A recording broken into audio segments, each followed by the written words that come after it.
General Assembly Resolution 79/81 dated 3rd December 2024.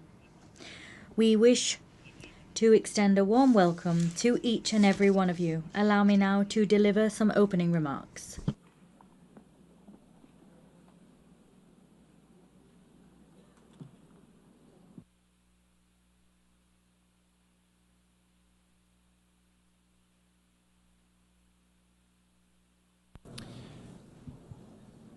Madame la Présidente de President of the General Assembly, Secretary-General, Heads of State and Government, ladies and gentlemen.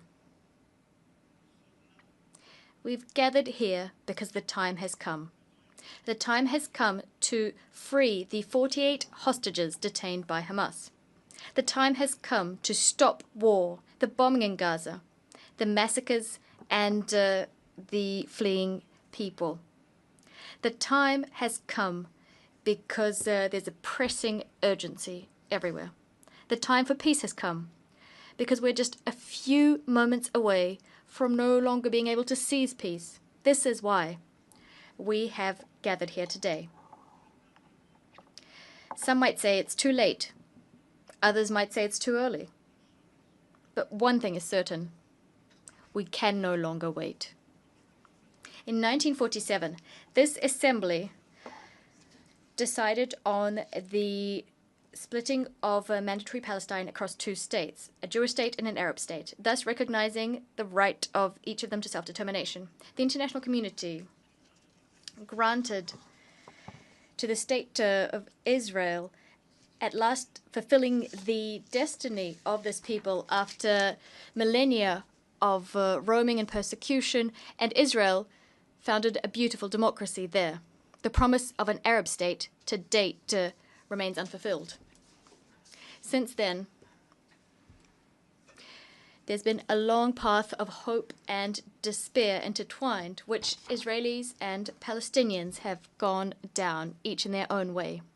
We have walked alongside them, each of us in keeping with our history and our sensibilities. But the truth is that we bear a collective responsibility for, to date, having failed to build just and lasting peace in the Middle East. This is what became evident to us on the 7th of October 2023, when the Israeli people suffered the worst terrorist attack in its history. 1,224 men, women and children killed, 4,834 men, women and children injured, 251 men, women and children taken hostage. The cruelty of Hamas and all those who collaborated in this massacre dumbfounded Israel and astounded the world.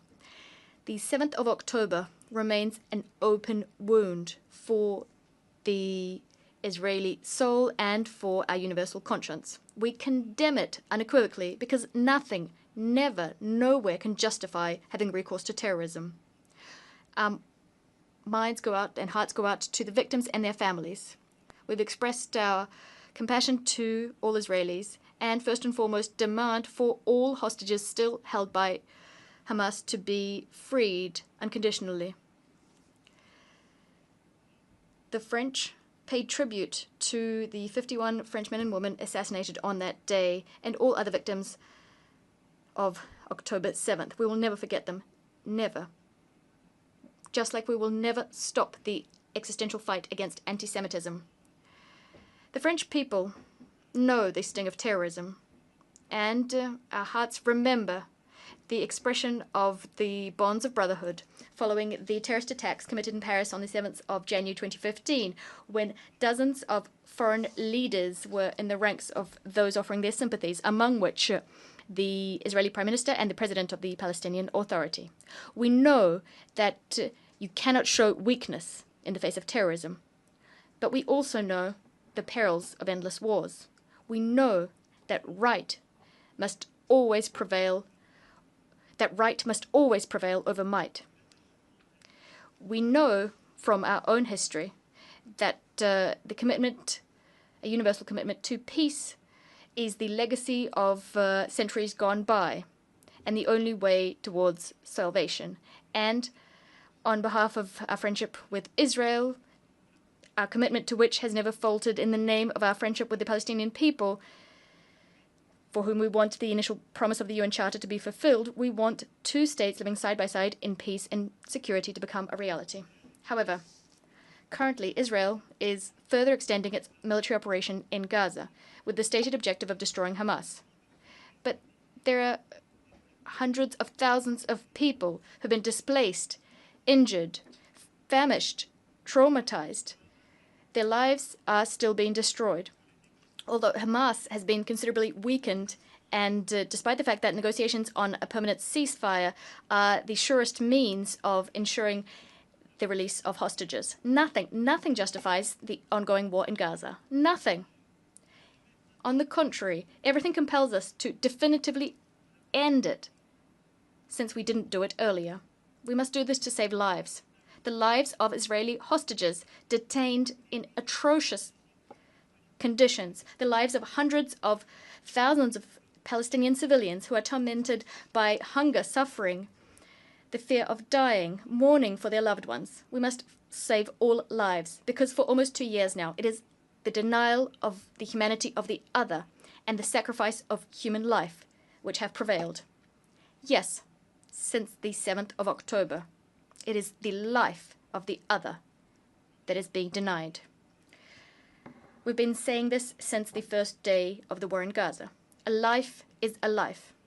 I know this because I held in my arms the families of hostages I met in Tel Aviv and in Paris. I'm thinking of the mother of Eata David, a hostage who was famished and displaced. I'm thinking of Nimrod Cohen, a 19-year-old hostage whose father I just met. I also know this because I was at the bedside of the Palestinian victims of Israeli military operations, refugees in Al Arish, women and children. I will never forget the way they looked at me. I know this because I met young people from Gaza who we are hosting in France. I'm thinking of Rida Baroud, who should have been with us today, who continues to bear witness to the distress of her loved ones in Gaza. A life is a life. We are duty-bound, all of us, to protect each other. This duty is indivisible, just as our common humanity is indivisible. There is a solution, a way of breaking the cycle of war and destruction. It lies in the recognition of the other, of his and her legitimacy, humanity, and dignity. We must reopen our eyes and see human faces there where war has deposited the mask of the enemy or the marks of a target.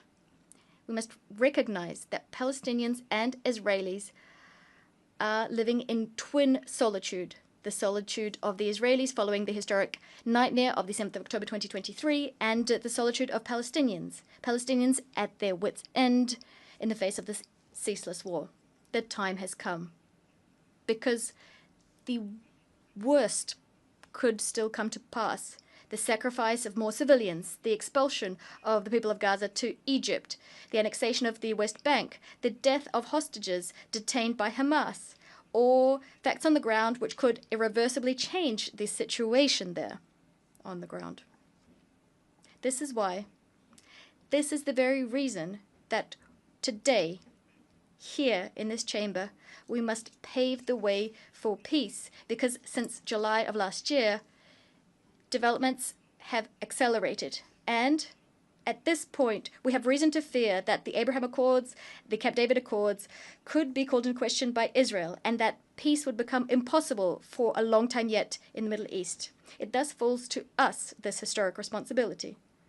We must do everything within our power to preserve the very possibility of a two-state solution.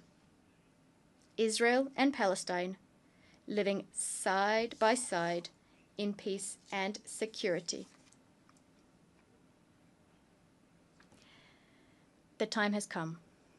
This is why, true to the historic commitment of my country to the Middle East, to peace between the Israelis and the Palestinians, this is why I declare that today France recognizes the State of Palestine.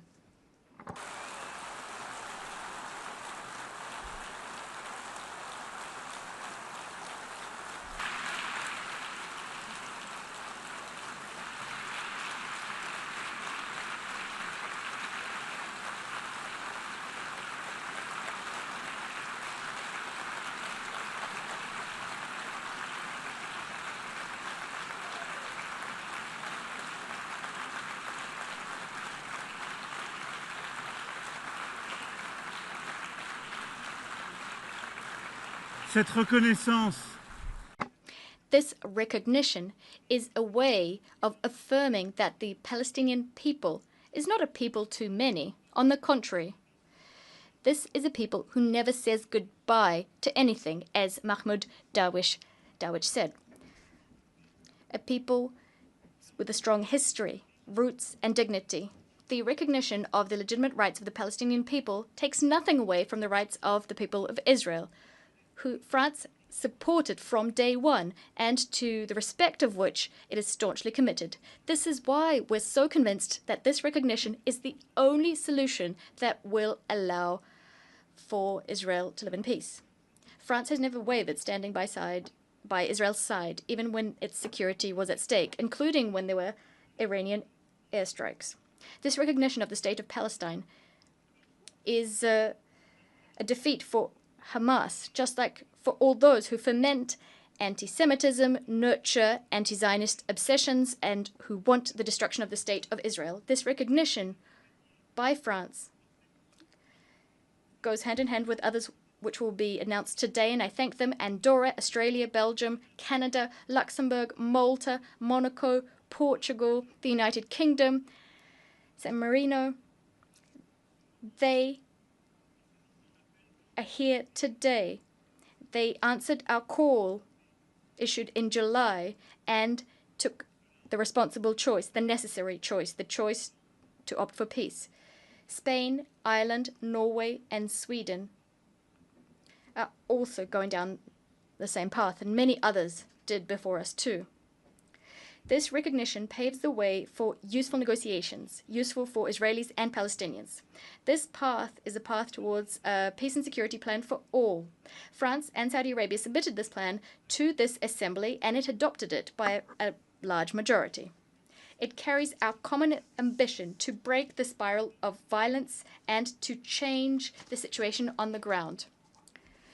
We managed to take a step towards one another, to move away from our habitual stances and to set concrete objectives.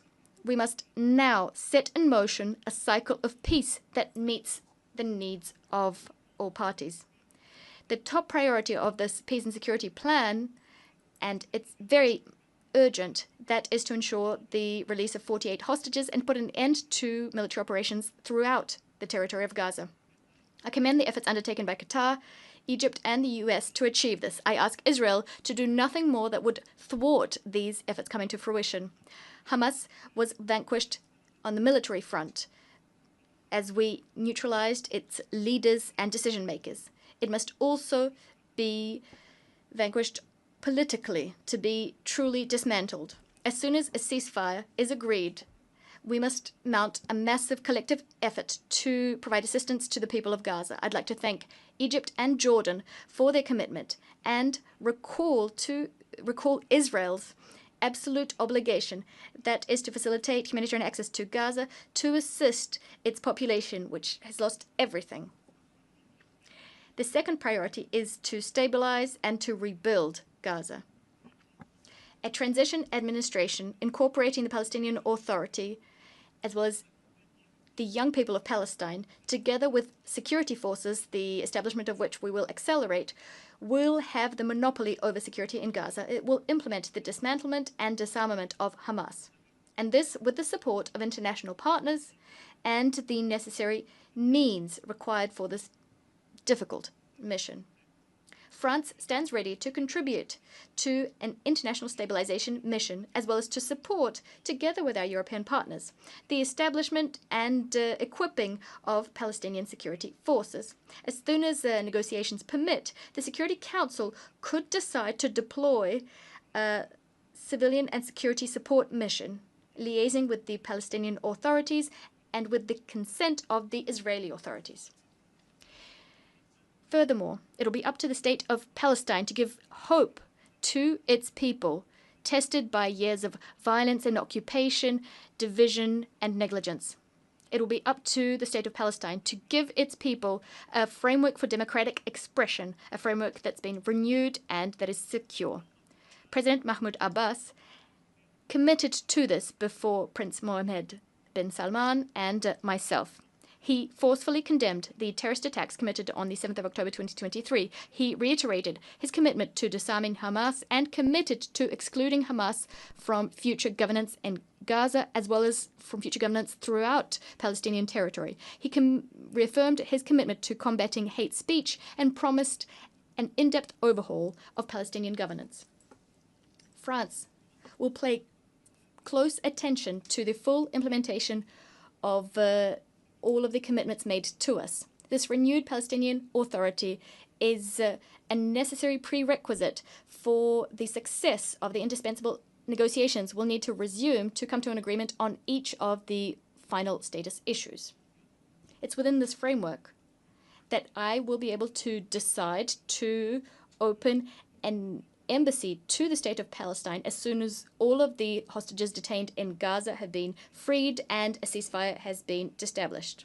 What France will be demanding of Israel will be just as considerable. Together with our European partners, we will be pegging, that is, our level of cooperation with Israel to the provisions, the measures Israel will be taking to put an end to the war and negotiate peace. It's thanks to this path that we will get a state of Palestine which is sovereign, independent, and demilitarized, bringing together all of its territories, recognizing Israel and being recognized by Israel in a region which will at last see peace reign upon it. What I also expect of our Arab and Muslim partners, who have not yet done so, is for them to uphold their commitment to recognize the state of Israel and to engage with Israel in normal relations as soon as the state of Palestine has been established. In so doing, together we will demonstrate dual recognition for the benefit of peace and security of all in the Middle East. Ladies and gentlemen, this is our peace plan. It establishes a demanding mechanism to end the war and enter into the negotiations phase. It allows for Israeli-Palestinian peace to be the first pillar of a new peace and security architecture in the Near East and the Middle East. It lends credibility to the possibility of further economic integration. Nothing will be possible unless the Palestinian authorities take full ownership of our renewed ambition so that we can at last achieve the two-state solution. I know that they are reluctant. I know that they harbor fears. And with the utmost respect, I hear the Israeli people, their sadness, their fatigue. But I want for the Israeli authorities to also hear this and to in turn take on commitments. I know that the Israeli people and the Israeli leadership have the strength to do this. I remember when I was a young man, when I learnt of the horrible assassination of Yitzhak Rabin, almost 30 years ago. He was killed for wanting peace. When death was about to claim him, the heroic warrior of the State of Israel said, and I quote, I fought so long as there was no chance of peace, end of quote. But today, there is such a chance. Today, here, 142 states are proposing this peace. They're extending out their hands, ready to be shaken. So yes, the time has come to put an end to the war in Gaza. Massacres, death, right now. Urgency is what drives us. The time has come for Israel to live in peace and security from the Galilee to the Red Sea, through the Dead Sea and the Lake of Tiberias and Jerusalem. The time has come to no longer talk about the existence of the State of Israel. It's self-evident. The time has come to do justice to the Palestinian people and thus to recognize the State of Palestine, a brotherly country, a neighbor in Gaza, in the West Bank, and in Jerusalem. The time has come to cast out from these lands the vile face of terrorism and to forge peace. Yes, to forge peace. This is what has brought us here today. And we're very hopeful that we will be able to forge it. It is a choice we must make. It is our duty. Peace is much more difficult. It demands much more of us than all wars. The time has come.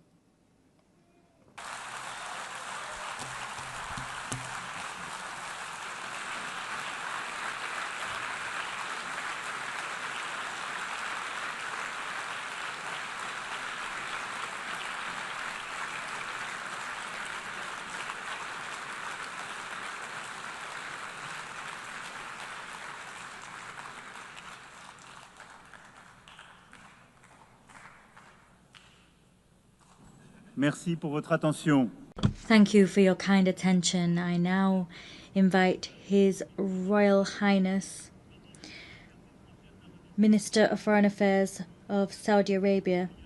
He will be speaking on behalf of His Royal Highness Prince Mohammed bin Salman bin Abdulaziz Al Saud, Crown Prince and Prime Minister of the Kingdom of Saudi Arabia.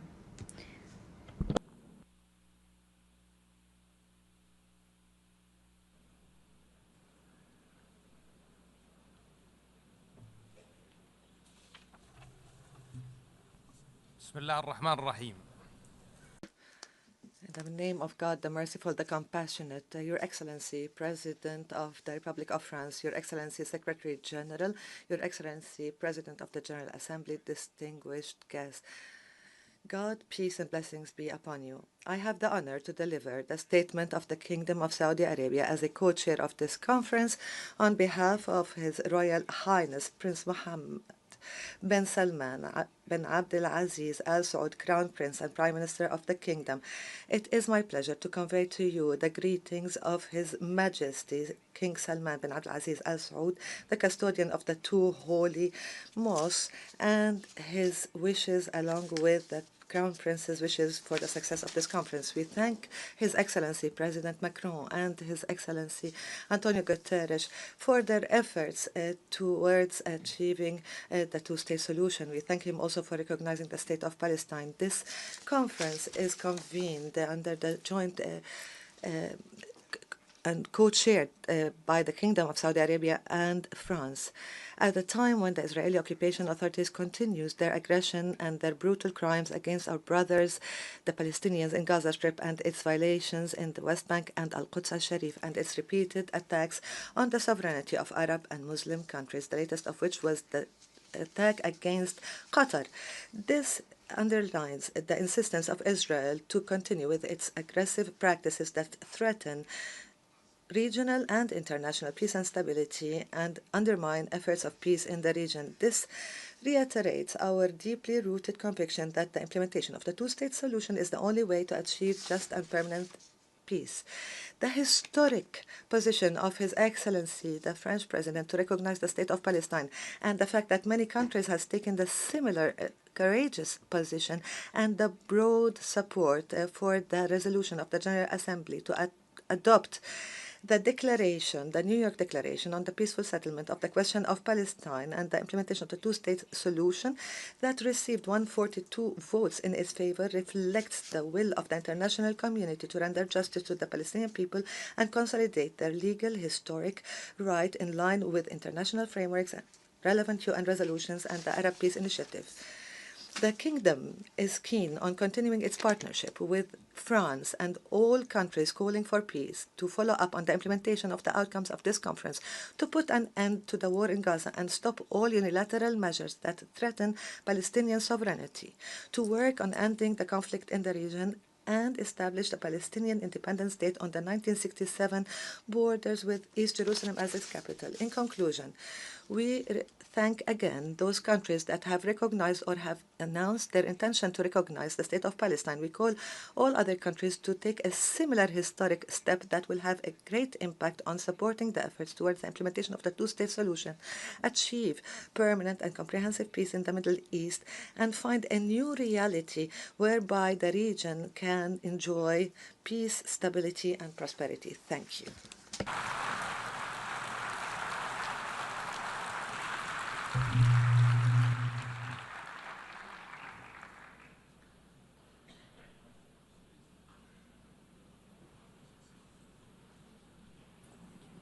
Je remercie I thank His Royal Highness Prince Mohammed bin Salman Abdulaziz Al Saud. I now invite His Excellency Mr. Antonio Guterres, Secretary-General of the United Nations Organization, to issue a statement.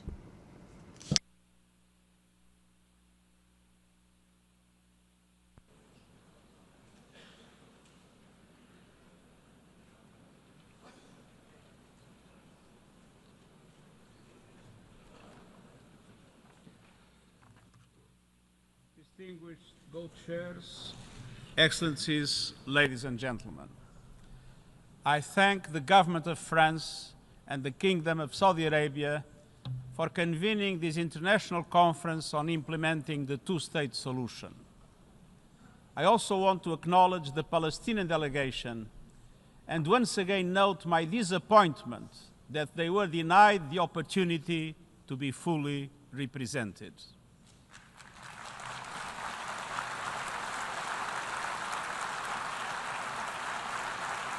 Excellencies, let's have no illusions. The Israeli-Palestinian conflict has gone unresolved for generations. Dialogue has faltered. Resolutions have been flouted. International law has been breached. Decades of diplomacy have come up short. The situation is intolerable and it is deteriorating by the hour. We are here today to help navigate the only way out of this nightmare, a two-state solution, where two independent, sovereign, democratic states, Israel and Palestine, live side by side in peace and security with their secure and recognized borders on the basis of pre-1967 lines, with Jerusalem as the capital of both states, in line with international law, UN resolutions, and other relevant agreements. I welcome the measures many member states are taking to galvanize support for the two-state solution, including the pledges to recognize the State of Palestine. And I welcome the General Assembly's endorsement of the New York Declaration. Excellencies, nothing can justify the horrific 7 October terror attacks by Hamas or the taking of hostages, both of which I have repeatedly condemned. And nothing can justify the collective punishment of the Palestinian people or any form of ethnic cleansing. The systematic decimation of Gaza, the starvation of the population, the killing of tens of thousands of civilians, most of them women and children, and hundreds of our own humanitarians. I call once again for an immediate and permanent ceasefire, the immediate and unconditional release of all hostages, and the immediate, full, safe, unconditional, and unhindered humanitarian access. Excellencies, nothing can also excuse developments in the West Bank that pose an existential threat to a two-state solution. The relentless expansion of settlements, the creeping threat of annexation, the intensification of settler violence, all of it must stop. The situation is morally, legally, and politically intolerable. We must recommit ourselves to the two-state solution before it is too late. a solution in which two independent, contiguous, democratic, viable and sovereign states are mutually recognized and fully integrated into the international community. Excellencies, those who stand in the way are obligated to answer a fundamental question. What is the alternative? A one-state scenario where Palestinians are denied basic rights, expelled from their homes and their land, forced to live under perpetual occupation, discrimination, and subjugation? How is this possible in the 21st century? How is it acceptable? This is neither peace nor justice. It will only increase the growing isolation of Israel on the global stage, and let's be clear, statehood for the Palestinians is a right, not a reward.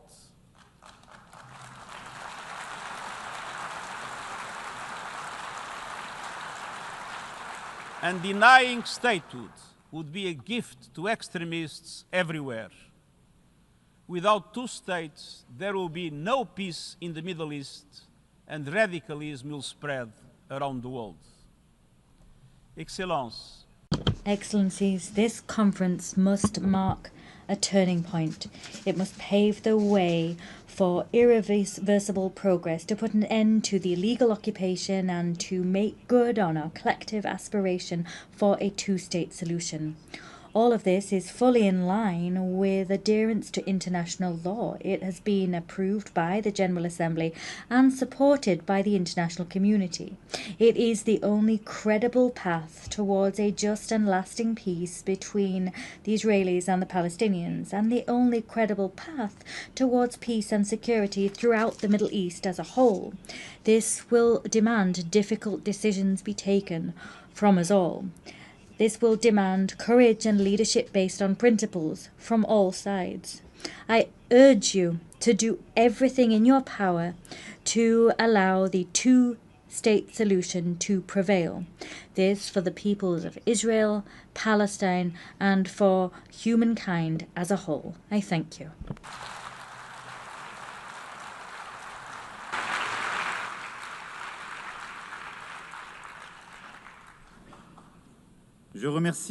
I thank the Secretary-General of the United Nations Organization. I now invite Her Excellency Annalena Baerbock, President of the General Assembly, to make a statement.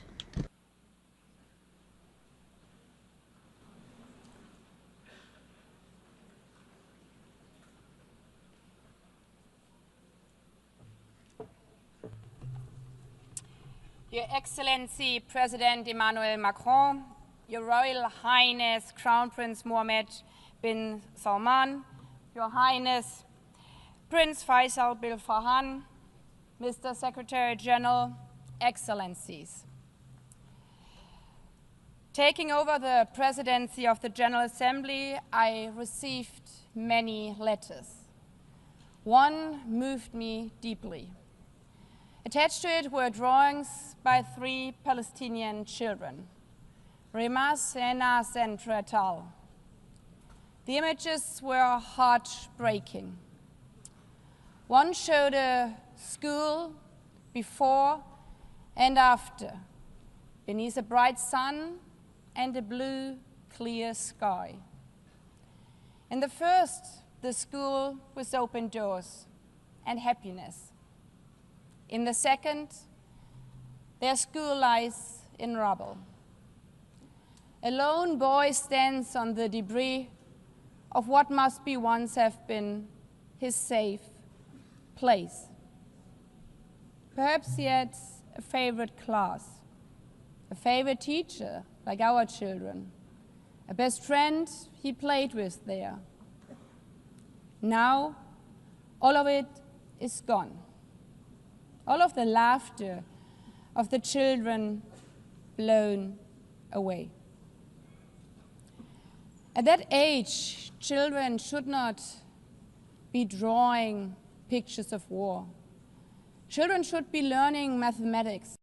They should be playing with friends and scratch dragons or castles, not death and destruction. Yet for the children of Gaza, this is their reality. Their horror lasted and lasts for over 700 days. Tens of thousands have lost their lives. Tens of thousands of dreams which never will come true. So many killed without the world even learning their names.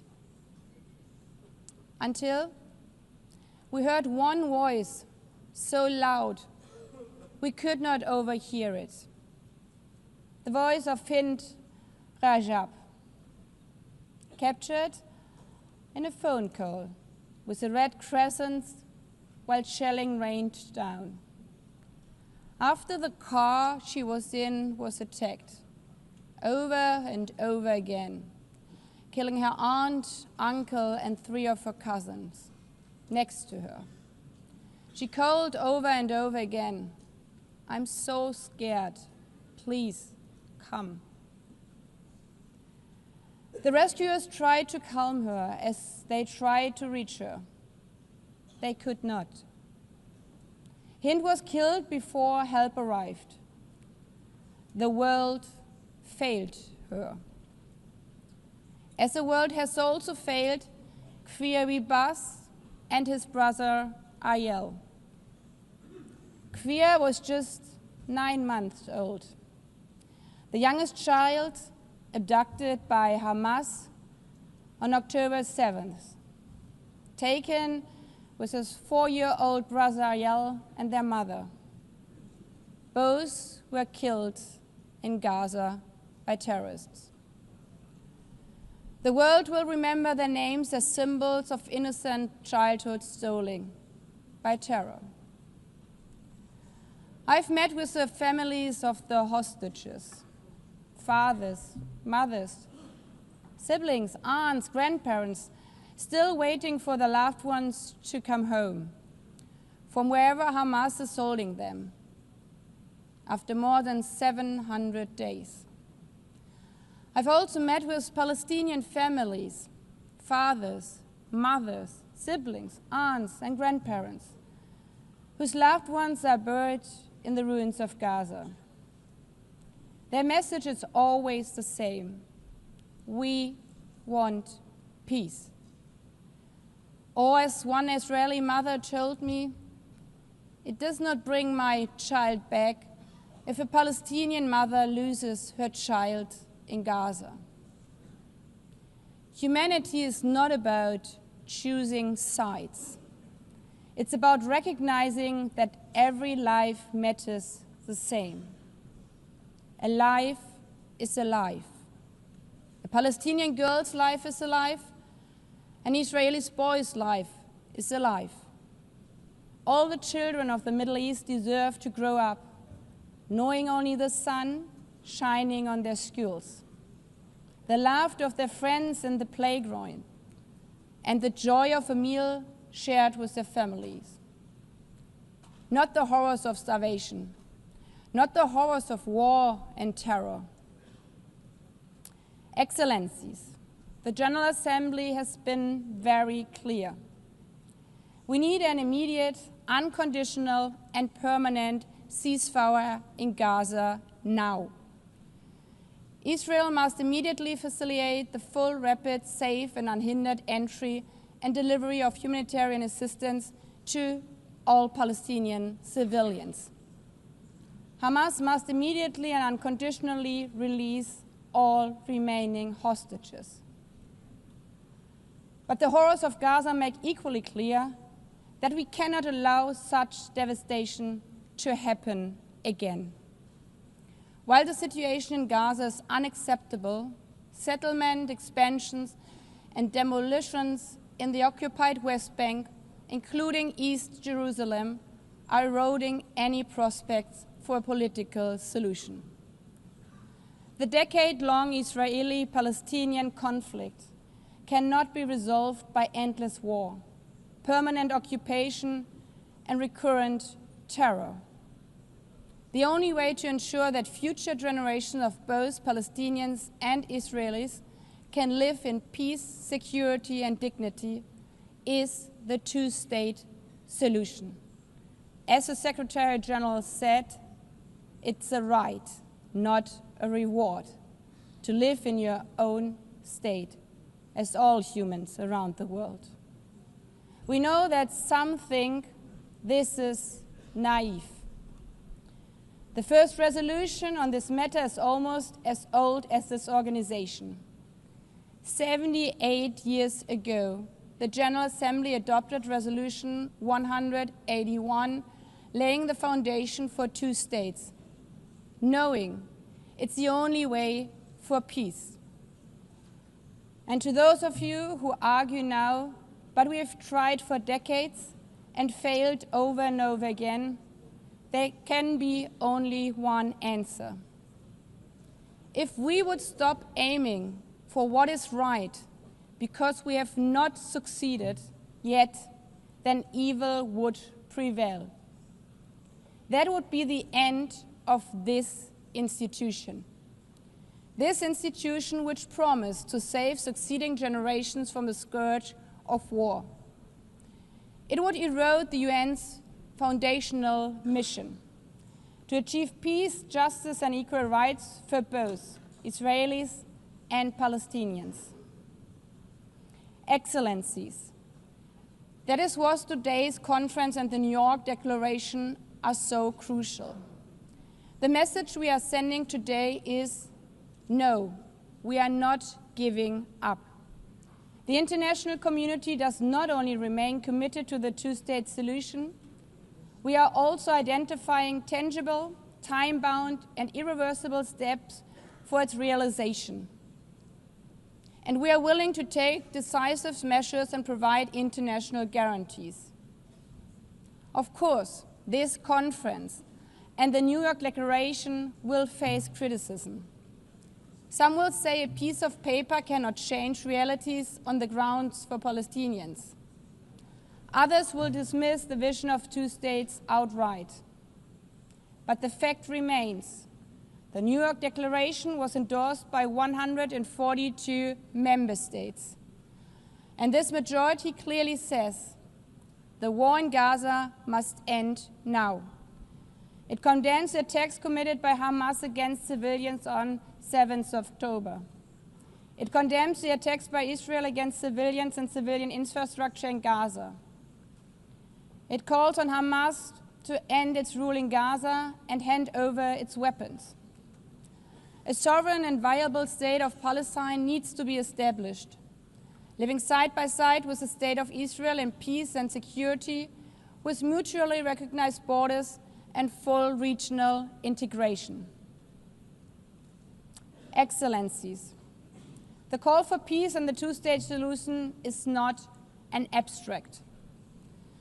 Not for the children watching missiles destroy their school. Not for the families waiting for news that their sons and daughters might be released from captivity. Not for the UN staff in Gaza who have witnessed their colleagues shot.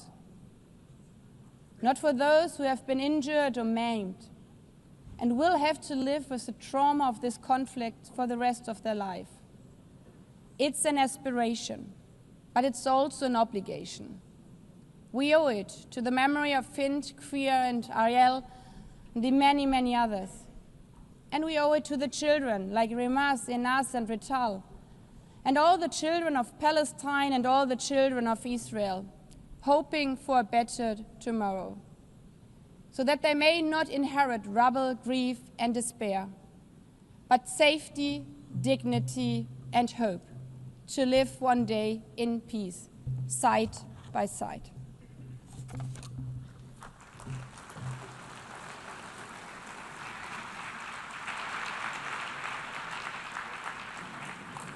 Je remercie Madame. I thank the President of the General Assembly. I now invite His Excellency Mahmoud Abbas, President of the State of Palestine, to deliver a statement via video conference.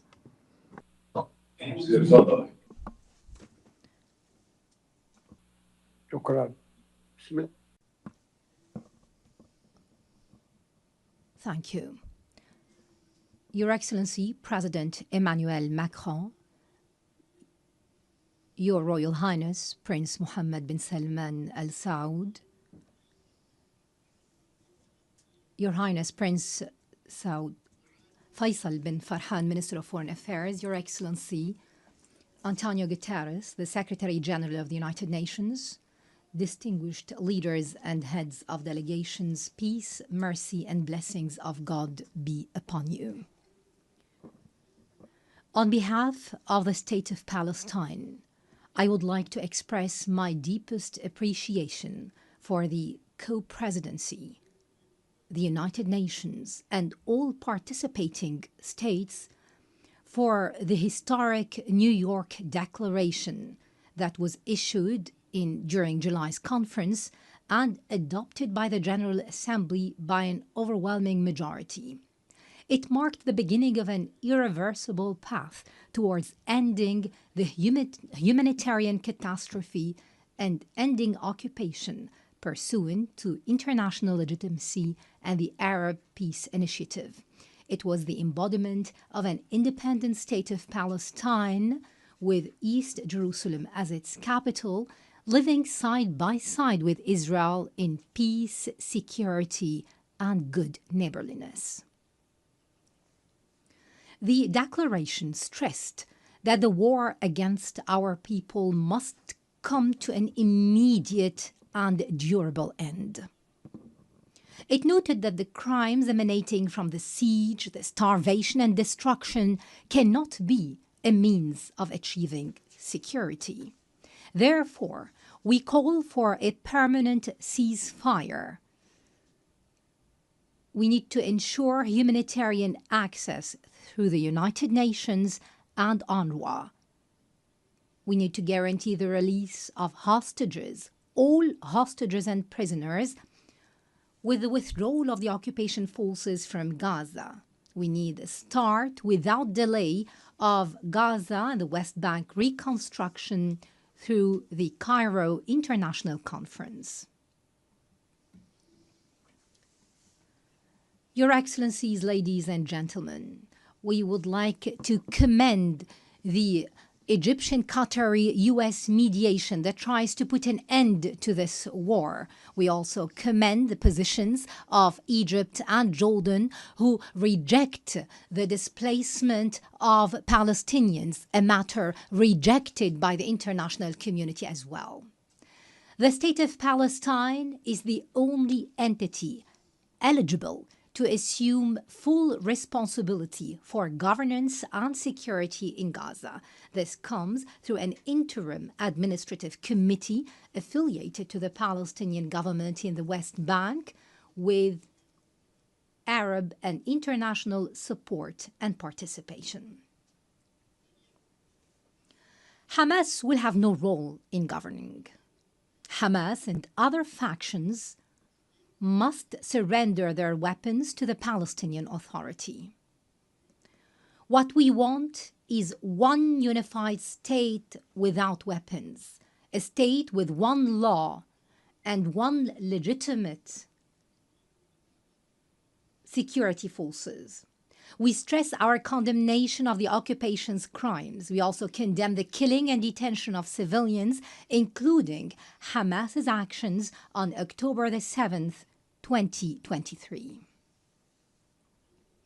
On the other hand, we call for an end to the settlements, the annexation, settlers' terrorism, and the attacks against Islamic and Christian holy sites. We condemn the occupation policies that isolate Jerusalem, Al-Quds, and expand construction on Area E1. We condemn the narrative, the Israeli narrative on Greater Israel, which flouts international law. It represents a direct threat to Arab national security and international peace. This comes in addition to the brutal aggression against the sovereignty of the brotherly state of Qatar and other Arab countries. This necessitates a firm, deterrent international stance. Ladies and gentlemen, The State of Palestine continues to adopt a comprehensive reform agenda promoting governance, transparency, the rule of law, and the reform of the financial system. It also works on the reform of educational curriculum in line with the UNESCO standards, and this will be achieved within 2 years. We're establishing a unified social welfare system after the abolition of all previous payments to the families of prisoners and martyrs. This system is currently undergoing international audit by a specialized international firm. We underline our commitment to organize presidential and parliamentary elections after the end of the war, and within 1 year, we will draft an interim constitution within 3 months to ensure the transfer of power from the authority to the state. This will ensure that no party or individual will participate unless they adhere to the political program and the international commitments of the Palestine Liberation Organization and the rules of international legitimacy. The elections will be held under international observance. Ladies and gentlemen, we desire a modern democratic state based on the rule of law, pluralism, power sharing, equality, justice, and the empowerment of women and youth. We commend the positions of those countries that recognized the State of Palestine. We call on those who have not yet done so to follow suit. We call for your support so that Palestine become a full-fledged member of the United Nations. We have already recognized the right of Israel to existence in 1988 and in 1993, and we still recognize the State of Israel.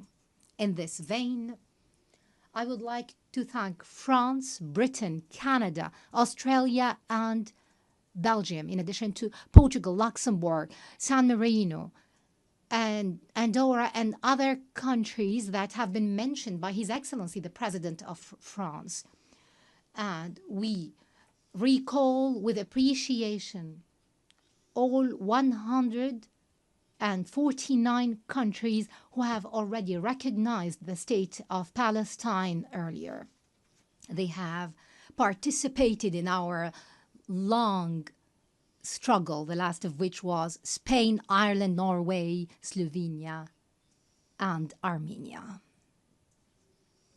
We would also like to commend the important role of the presidency of this conference, the Kingdom of Saudi Arabia and France, as well as Britain, in galvanizing more international recognition. We'd also like to thank all participating countries in this conference for their important role, issuing the New York Declaration and taking irreversible steps to bring about durable peace based on the two-state solution and based on international legitimacy.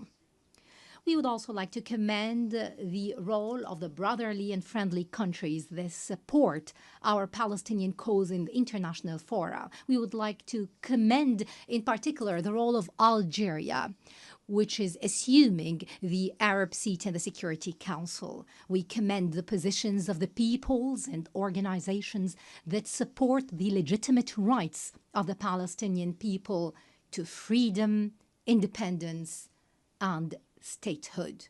We reject any confusion, I repeat, any confusion between the solidarity with the Palestinian cause and the issue of anti-Semitism. We reject the latter, proceeding from our values and principles. We would also like to express our readiness to work with the US President Donald Trump, with Saudi Arabia, France, and the United Nations and all partners to implement the peace plan adopted during this conference within a specific timetable with international guarantees and monitoring. This would open the gates towards a just peace and comprehensive regional cooperation. In this regard, I call upon Israel to immediately sit on the negotiating table, to put an end to this bloodshed and bring about just and comprehensive peace. And I address the Israeli people saying, our future and yours banks on peace. Enough violence and war. Our generations deserve to enjoy freedom and security. Let the people in our region live in durable peace and good neighborliness. And I would like to seize this opportunity to address all the Jews in the world, wishing them a good new year. And to our patient Palestinian people in their homeland and everywhere, I would like to tell you that the dawn of freedom and liberty is coming, no doubt. That day, ladies and gentlemen, is the day of the State of Palestine and the start of the peace process in the Middle East. We hope that we will call very soon to an international conference that will bring about this matter. Peace and blessings of God be upon you.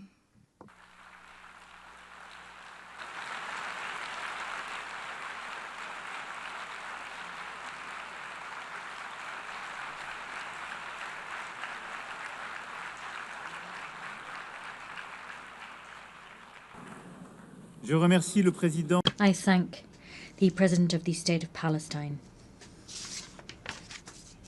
Excellencies, distinguished representatives, before suspending the formal proceedings of the conference, we would ask you to kindly remain seated for the next part of this afternoon's programme. This meeting is suspended. Nous allons à présent We will now listen to statements made by heads of state and government, including by the co-chairs of the working groups. They will present tangible efforts made to implement the New York Declaration. I remind you that this Assembly endorsed the New York Declaration by a vast majority to the tune of 142 votes. We remind delegations that statements are limited to 5 minutes for heads of state and government, and those by ministers should be limited to 3 minutes. Microphones will be cut off automatically after these time limits have been exceeded. I now give the floor to the King of Jordan, Your Majesty.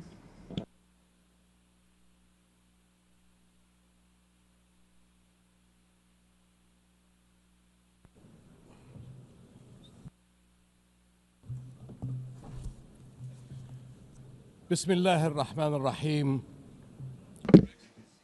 Friends, I thank France and the Kingdom of Saudi Arabia for convening this meeting. We meet here at the UN, where every country, every people are promised a voice. We meet to raise our voices for peace and for justice, for the only path to ensuring security for the Middle East and beyond the two-state solution. This year marks the 80th anniversary of the United Nations. Almost every year since, our countries have met within these halls to decry the injustice and violence of the Palestinian-Israeli conflict and seek solutions. And now, for nearly 2 years, we have been witnesses to a horrific level of bloodshed and destruction in Gaza.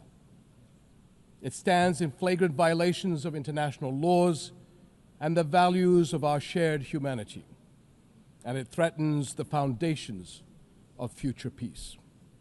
The war in Gaza must end. Humanitarian aid must flow unhindered, and all illegal and unilateral measures in the West Bank and settler violence must also end. A clear choice stands before us. On one side, to continue down the dark and bloody path of war and conflict, or to take the path of peace through the two-state solution. And today, the world is taking a significant step on the path to achieving just and lasting peace.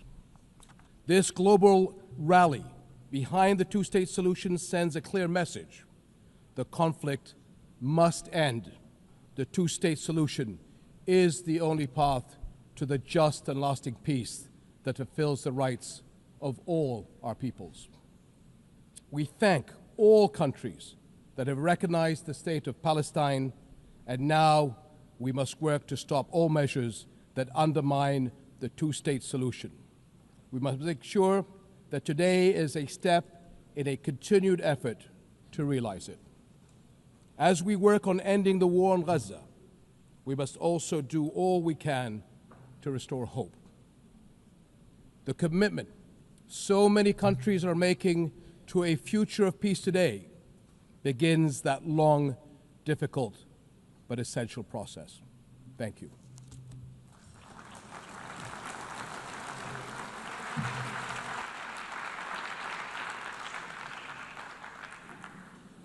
Je remercie. I thank His Majesty the King of Jordan. I now give the floor to the President of Turkey.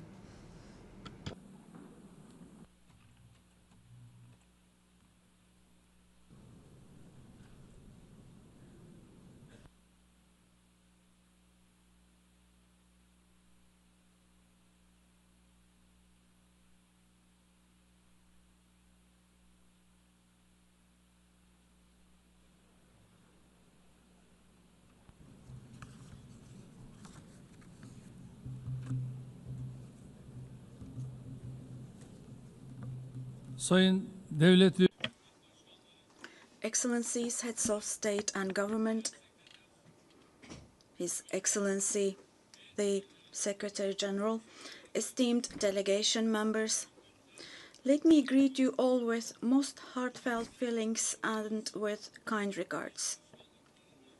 First of all, I would like to express my gratitude to France and to Saudi Arabia, who are co-chairing this conference. I congratulate all the countries that have decided to recognize the state of Palestine for honoring the voice of justice and of conscience. I hope that this step, along with the initiatives to be undertaken in the coming period, will accelerate the implementation of a two-state solution. In our region, an unprecedented catastrophe has been unfolding for nearly 2 years now under the Israeli government's heavy and inhumane attacks. The massacre and brutality in Gaza continues with all its intensity. Since it is true that anyone who has a conscience cannot possibly accept this or remain silent vis-à-vis all this, the Netanyahu government is trying to make sure the following. Their goal is to make the establishment of a Palestinian state impossible and to force the Palestinian people to emigrate as much as possible. In the midst of these negative developments, of a group of countries, among them members of the UN Security Council, they have taken the decision to recognize the state of Palestine, and this is an extremely significant and historic step. Now, we wholeheartedly wish we could see Palestinian President Mr. Abbas to be able to speak in this conference here today. Nevertheless, I find it extremely valuable that all the participants speaking today are also serving as the voice of the Palestinian people. It is also a fact that today the Palestinian cause has become a global issue.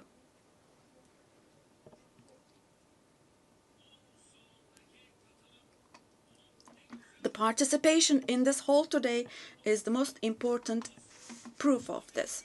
In Europe, in Asia, the Americas, and Africa, we are witnessing people chanting "Free Palestine" on the streets, on social media, or in the press more than ever before now. This contradiction should not escape anyone's attention, including my friends here. The Netanyahu government governs today a society who, in the past, was targeted for eradication with the persecutions of the Holocaust. And today, his government is committing genocide against its own neighbors with whom they have shared the same land, the same water, air, and sea for thousands of years. Standing up against this oppression is not only a legal duty of the international community, but also a moral responsibility. The international community must stop expansionism in the West Bank, also the fait accompli in East Jerusalem, and the attempts to spread instability in the region. Otherwise, we cannot possibly talk about the presence of an international order or talk about defending universal values. The goal of deepening occupation and annexation policies is clear. The goal is to kill the vision of a two-state solution, to leave no ground for the state of Palestine to survive, to exile the Palestinian people, and to implement their expansionist ambitions by fueling instability in the region. Now, this cannot be allowed. At this conference today, I hope that the countries that have shown the courage to recognize the state of Palestine will follow through on this historic stance with determined, concrete, and deterrent steps. It is now necessary to declare a ceasefire, ensure unhindered access to humanitarian aid to Gaza, and for Israel to withdraw its forces from Gaza.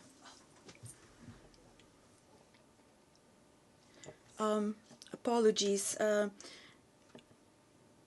I cannot hear the president. I lost his voice. Apologies, ladies and gentlemen. This is the interpreter speaking. I cannot hear the president. His voice is gone. His voice is gone. We cannot hear him. Me and my colleague, we cannot hear the president.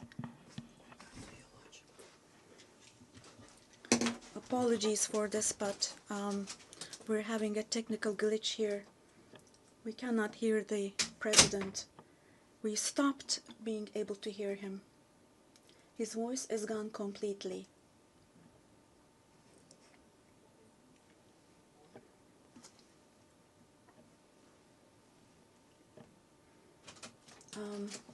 Sorry, but we cannot hear the president. His voice is gone completely. We stopped being able to hear him.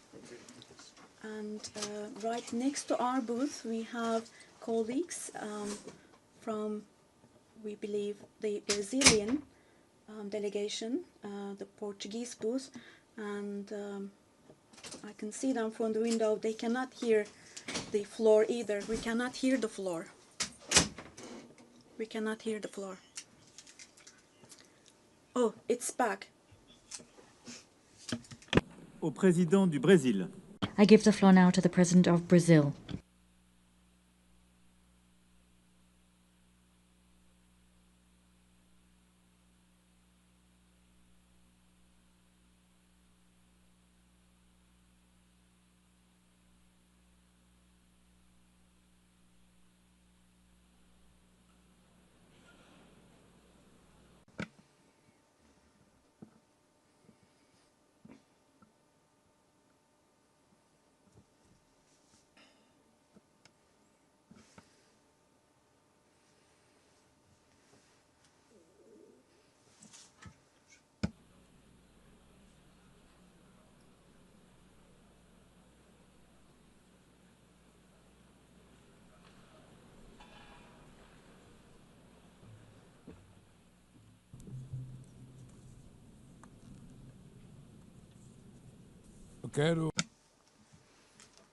I would like to commend President Emmanuel Macron and Prime Minister Mohammed bin Salman for leading this important process and event.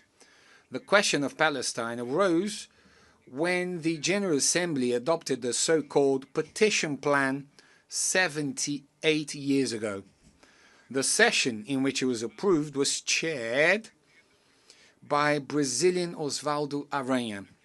On that occasion, the two-state perspective was born, but only one materialized. The conflict between Israel and Palestine is the paramount symbol of the obstacles faced by multilateralism.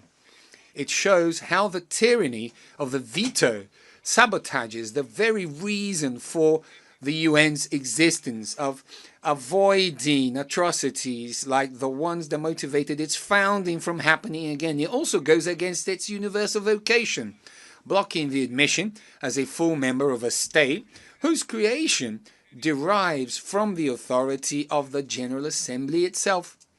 A state is based on three pillars: territory, population, and government. All have been systematically undermined in the Palestinian case. How can we talk about territory in the face of an illegal occupation that grows with each new settlement? How do you keep a population in the face of the ethnic cleansing we are witnessing in real time? And how do you build a government without empowering the Palestinian Authority? As the Commission of Inquiry on the Occupied Palestinian Territories pointed out, there is no more appropriate word to describe what is happening in Gaza than genocide. Therefore, Brazil decided to become a party to the case submitted by South Africa to the International Court of Justice. The terrorist acts committed by Hamas are unacceptable. Brazil was emphatic in condemning them. But the right to defense does not authorize the indiscriminate killing of civilians. Nothing justifies taking the lives or mutilating more than 50,000 children. Nothing justifies destroying 90% of Palestinian homes. Nothing justifies using hunger as a weapon of war, nor targeting starving people seeking help. 500,000 Palestinians do not have enough food, more than the population of Miami or Tel Aviv. Hunger does not afflict the body only, it shatters the soul. What is happening in Gaza is not only the extermination of the Palestinian people, but an attempt to annihilate their dream of a nation. Both Israel and Palestine have the right to exist. Working to achieve a Palestinian state means correcting an asymmetry that compromises dialogue and obstructs peace. We salute the countries that recognize Palestine, as Brazil did in 2010. We are already the vast majority of the 193 members of the UN. Brazil commits to strengthening controls on imports from illegal settlements in the West Bank and maintaining a suspension of exports of defense materials, including dual-use materials that could be used in crimes against humanity and genocide. Given the Security Council's failure to act, the General Assembly must exercise its responsibility. We support the creation of a body inspired by the Special Committee Against Apartheid, which played a central role in ending the South African racial segregation regime, securing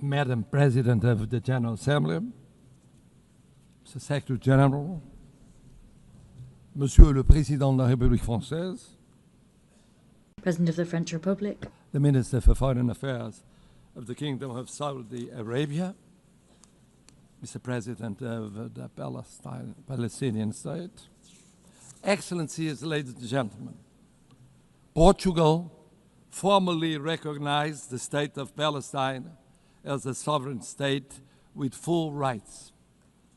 This decision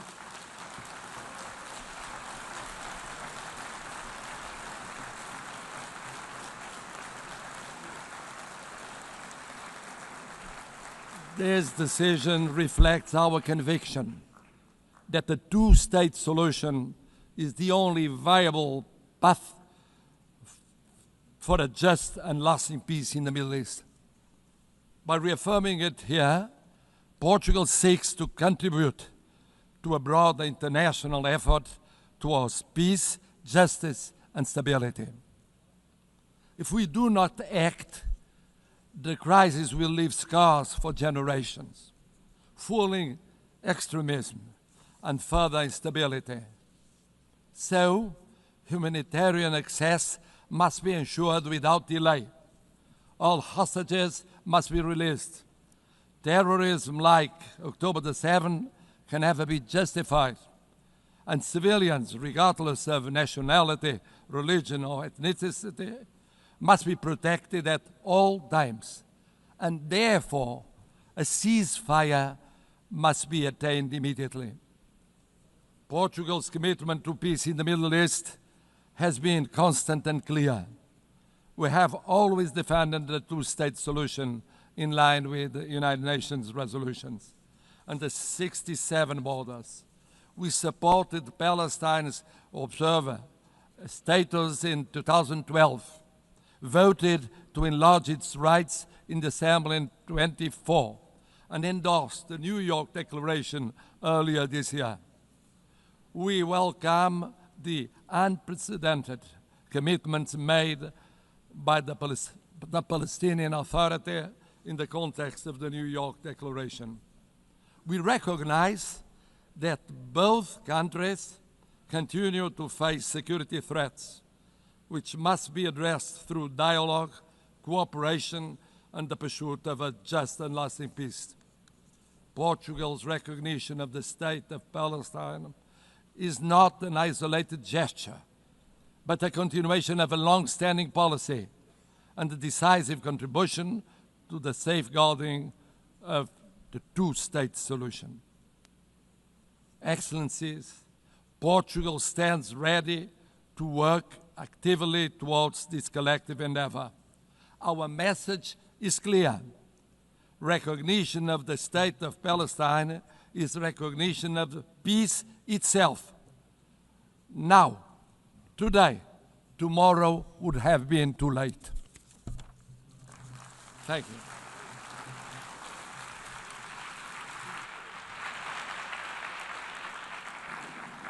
Je remercie. I thank the President of Portugal. I now give the floor to the President of Indonesia.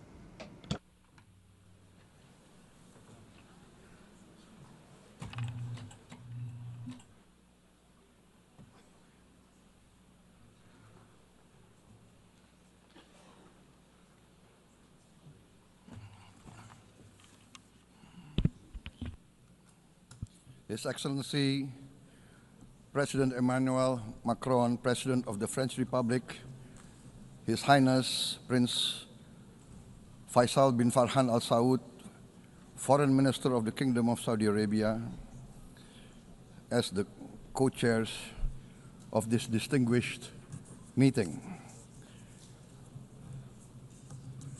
Co-chairs, Excellencies, distinguished representatives of the United Nations, I wish to extend our deepest appreciation and highest regards to the governments of France and the Kingdom of Saudi Arabia for their leadership in convening this important deliberation. It is with a heavy heart that we recall the ongoing unbearable tragedy in Gaza. Thousands of innocent lives, many of them women and children, have been killed. Famine looms.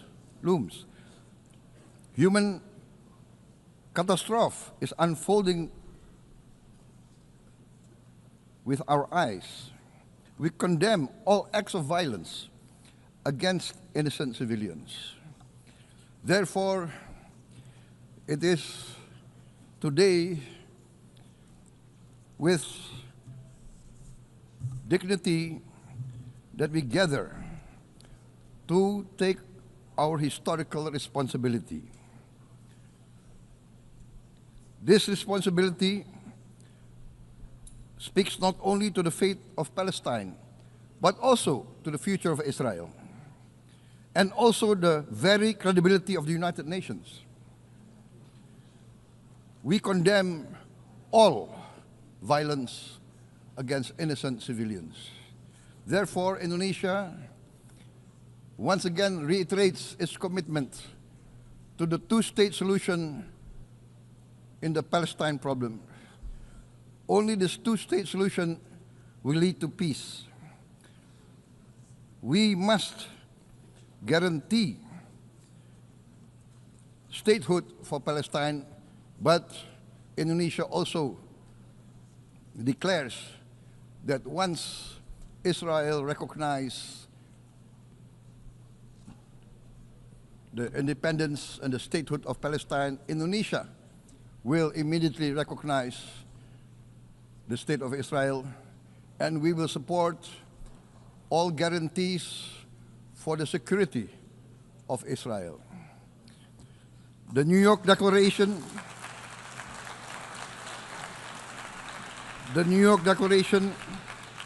has provided a peaceful and just pathway towards peace. Statehood must mean peace. Recognition must mean a real chance towards lasting peace. It must be a real peace for all sides, for all parties. Distinguished Excellencies, we commend the leading states of the world that have taken this principled step.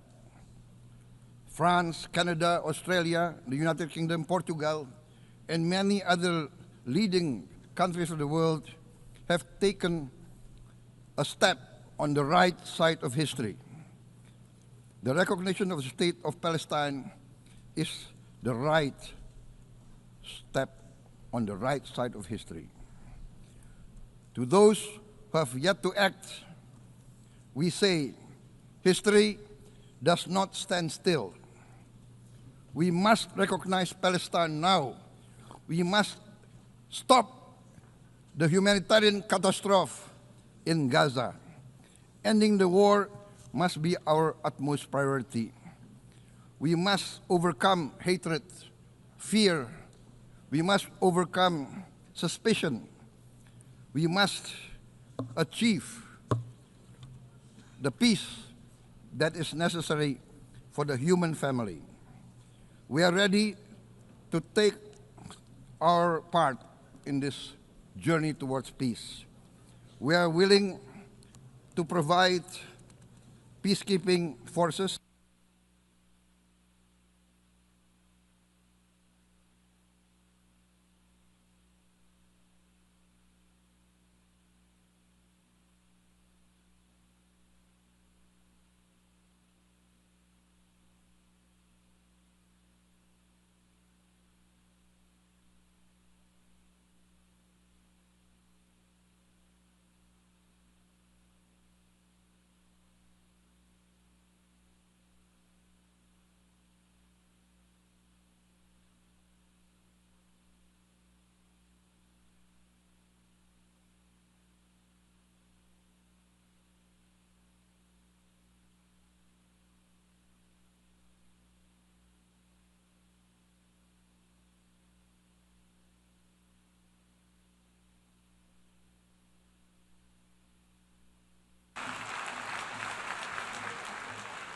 Thank you very much.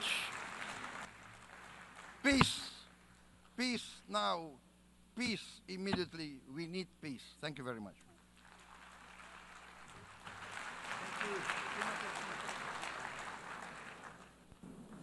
Je remercie le président de l'Indonésie. I thank the President of Indonesia. I now give the floor to the President of Senegal.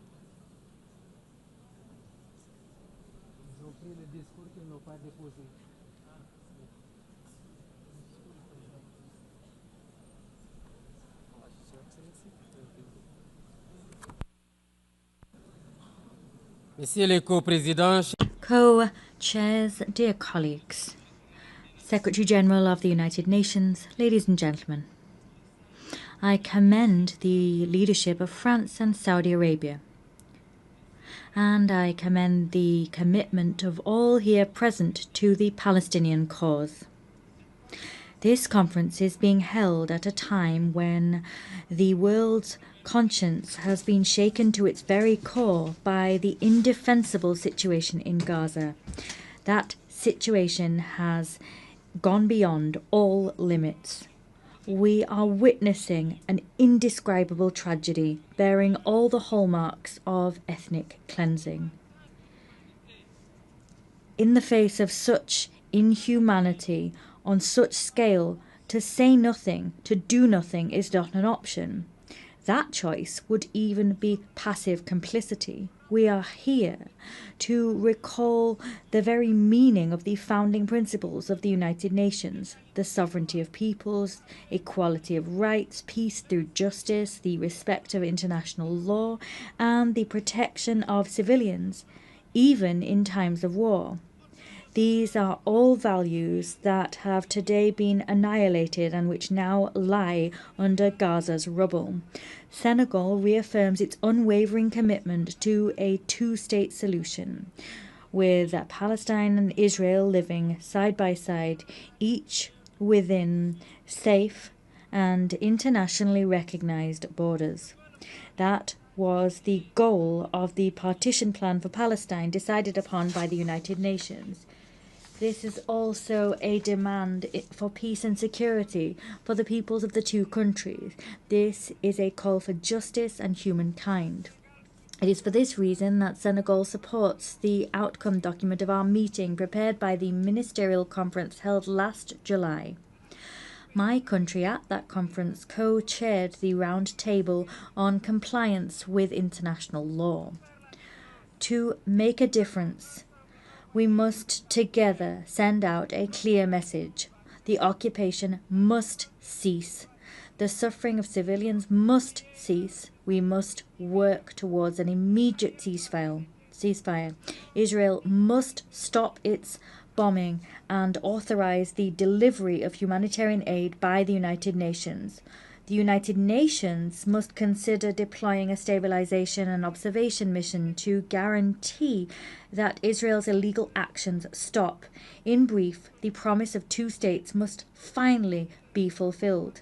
In this connection, I commend the recent adoption by the UN General Assembly of a resolution for a peaceful two-state solution that was adopted by an overwhelming majority. The Senegal also commends the historic decision taken by countries that have today decided to recognize the state of Palestine.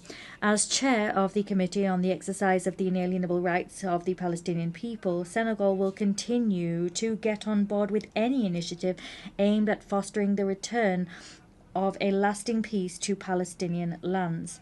I appeal here to the world's conscience. Here, we're not looking to pit one side against another or to choose between them. But what we're looking to do here is to defend life, to ensure the voice of reason and law can ring out, and to preserve what makes our common humanity, that is, our capacity for empathy, justice and solidarity. It is time to take tangible measures to create a viable Palestinian state. I thank you.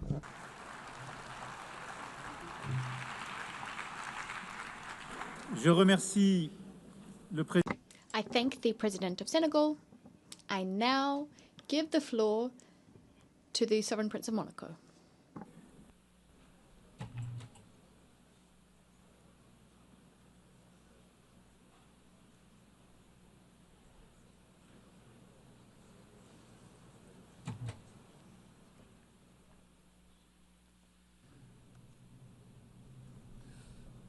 Cher co-président, Dear co-chairs, President of the General Assembly, Secretary-General of the United Nations, Excellencies, ladies and gentlemen, I wish to thank France and the Kingdom of Saudi Arabia for having convened this conference and invited us to it. Since the very beginning, we have spoken out as the Principality of Monaco loud and clear to defend indissociable rights, that of Israel to live within safe and recognized borders and to enjoy security therein, and the right of the Palestinian people to have a sovereign, viable and democratic state. Today we wish to reaffirm our unwavering support to Israel's existence, and we also wish to recognize Palestine as a state under international law.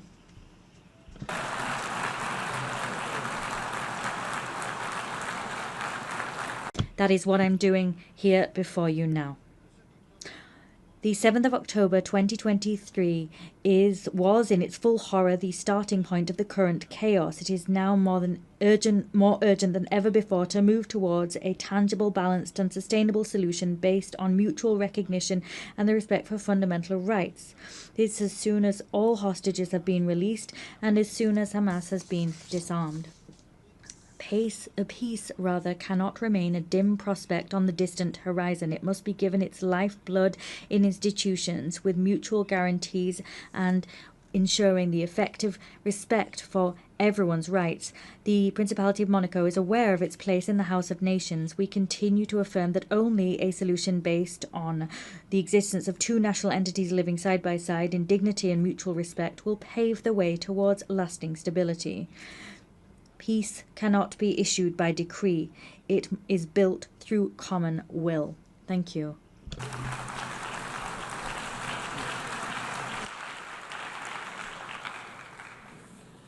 Je remercie le... I thank the Sovereign Prince of Monaco. I give the floor to Prince Faisal bin Al Saud. شكرا إلى فخامة Thank you. I give the floor to His Excellency, the President of South Africa.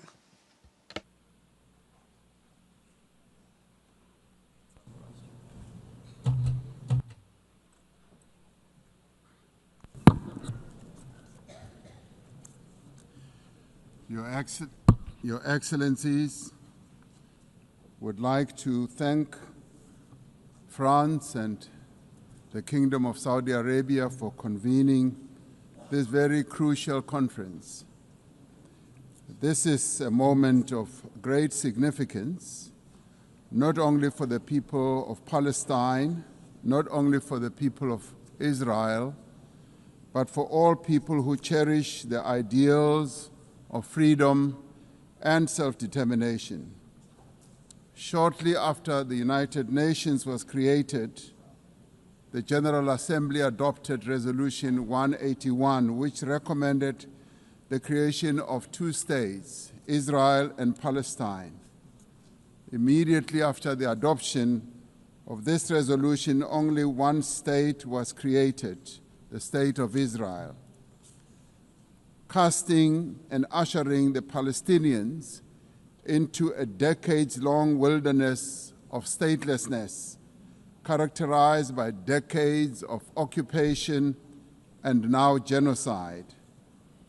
I'd like to congratulate the President of France, President Macron, for today announcing a very bold decision to support the long overdue creation and the recognition of the sovereign state of Palestine. President Macron, I stand here to congratulate you and to congratulate others who have taken this step. South Africa reiterates its firm commitment to the creation of a contiguous Palestinian state existing peacefully side by side with the State of Israel along the 1967 borders with East Jerusalem as its capital. South Africa condemned the 7th October attacks by Hamas that resulted in the deaths of more than 1,200 people. In response to this attack, Israel has unleashed disproportionate punishment against the people of Palestine. And we say here today that the only solution to this conflict is a two-state solution. The viability of a two-state solution depends on full and universal respect for international law. All states, including the State of Israel, must comply with the collective obligations under international law. As the UN marks the 80th anniversary, we call on all member states to recognize Palestine and to act in solidarity with its people. To restore the prospects of a two-state solution, we call, firstly, for global recognition of Palestine and its sovereignty and territorial integrity. Secondly, the immediate ceasefire and an end to the genocide and the release of hostages by Hamas and prisoners by Israel. Thirdly, the full respect for international law, including the respect for UN resolutions and opinions and the decisions of the International Court of Justice. Fourthly, the removal of obstacles to the two-state solution, including a halt to illegal settlements and removal of the separation wall. Lastly, the restoration of the humanitarian aid and reconstruction of Gaza. This is a conflict that has gone on for almost as long as the United Nations has existed. And we say that as the international community, this conflict must end now, and we as the international community must act now also in unison. We must now work together to achieve a just and peaceful and lasting solution. I would like to welcome the demonstrable groundswell of support for the establishment of the much-awaited state of Palestine by 142 nations.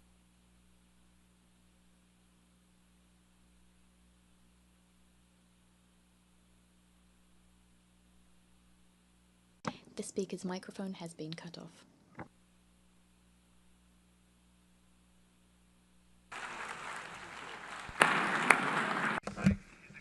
The President of South Africa.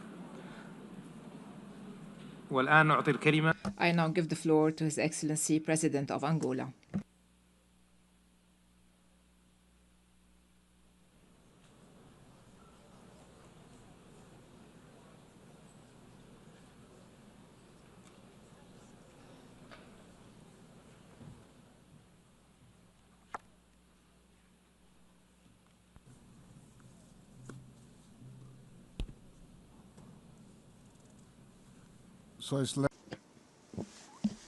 Your Excellency Emmanuel Macron, President of the French Republic, Your Excellency Sheikh Faisal Al Saud, Minister of Foreign Affairs of the Kingdom of Saudi Arabia, co-chairs of this special session, Excellencies, I would like to welcome the holding of this important international conference, which confirms the commitment of the United Nations member states to the urgent search for a peaceful, just and lasting solution to one of the most complex conflicts on the planet and the oldest in the Middle East.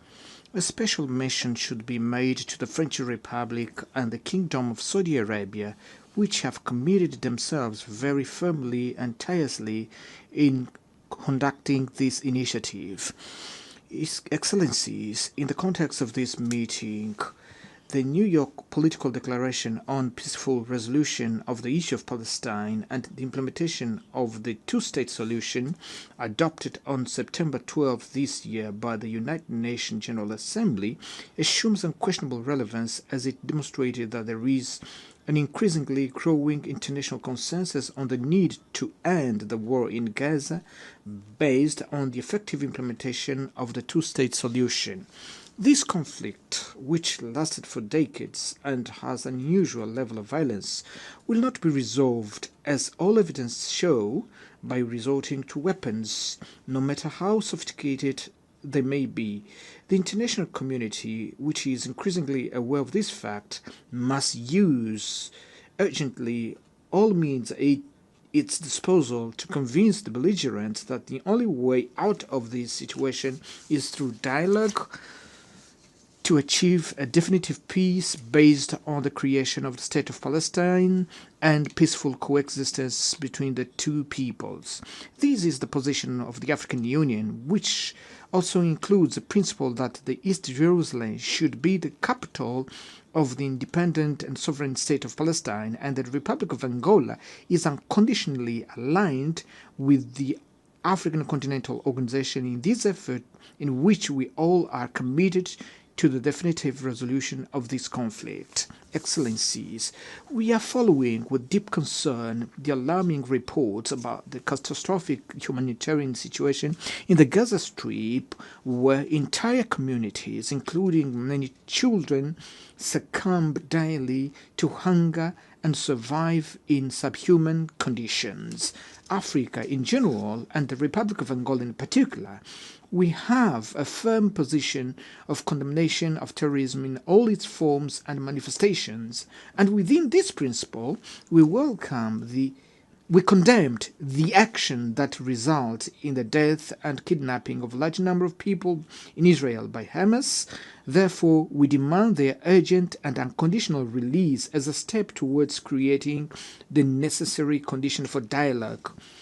Along with our unequivocal condemnation of this act of deliberate violence perpetrated against Israel civilian by Hamas, we also repudiate the disproportionate reaction of the State of Israel with the use of fighter jets, bombers, tanks, and heavily artillery against not conventional army, but against defenseless civilian population of Palestine, journalists, medical personnel, employees of United Nations and humanitarian organization agencies under the pretext of persecuting Hamas. We also condemned the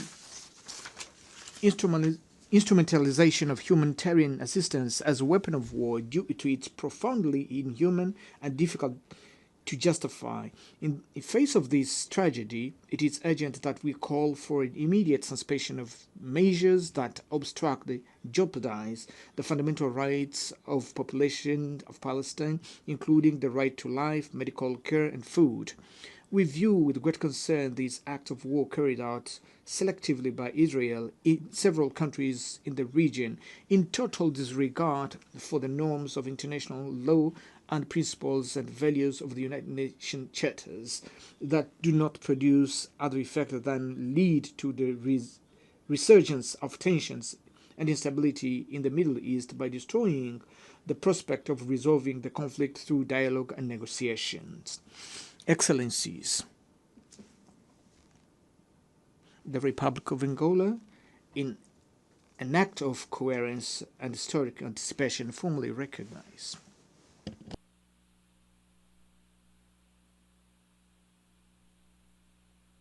the speaker's microphone has been cut off.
I thank His Excellency, President of Angola, and I now give the floor to the Prime Minister of Australia.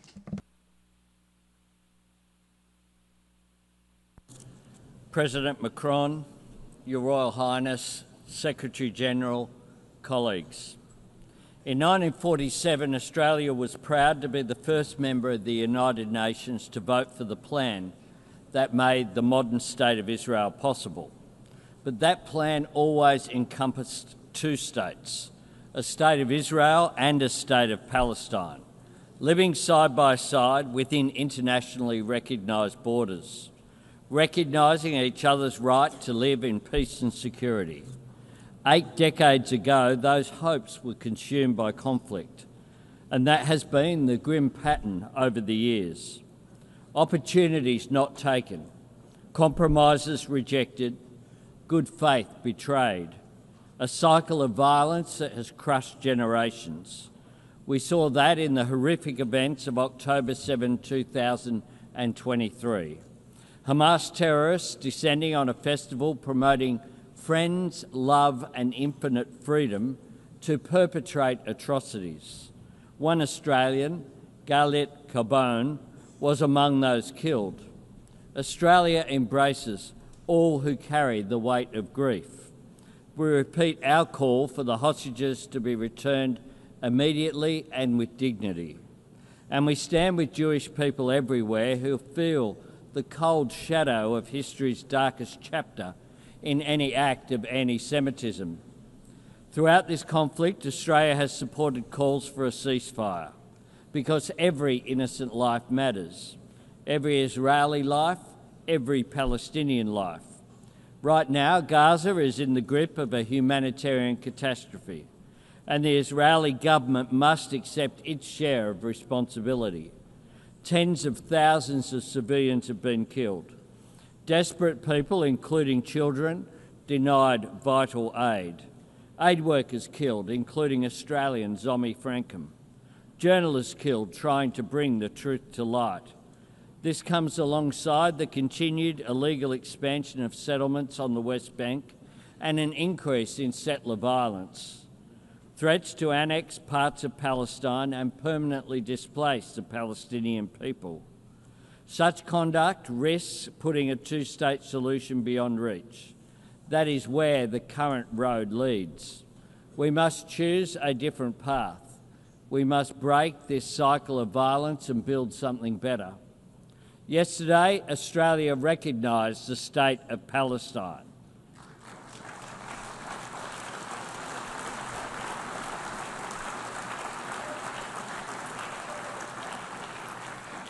We have been clear. The terrorist organisation Hamas can have no role in Palestine's future. Our recognition was predicated on commitments from the Palestinian Authority, reaffirming Israel's right to exist in peace and security, that Hamas turn over its weapons to Palestinian security forces and never controls Gaza again, and the PA must demilitarise, hold democratic elections and undertake wholesale reform to governance, finance and education. The leadership of the Arab League has added strength to these commitments. Their demand for Hamas to surrender its weapons and end its rule in Gaza has helped create this historic opportunity, a chance to deliver self-determination for Palestine in a way that permanently disarms Hamas and drives them from the region once and for all. Recognising the aspirations of the Palestinian people is about more than a seat, a voice and a vote in the councils of the world. It is about real hope for a place to call home.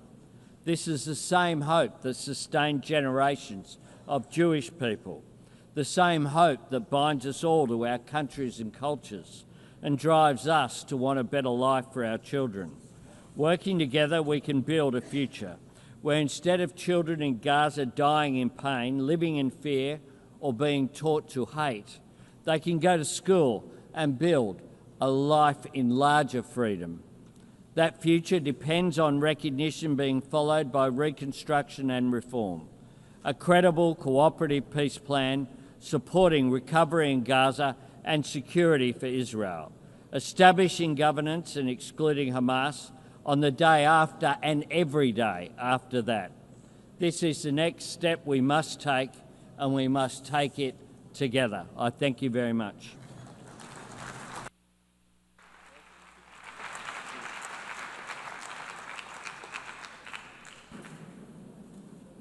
I would like to thank His Excellency and give the floor to His Excellency, the Prime Minister of Egypt.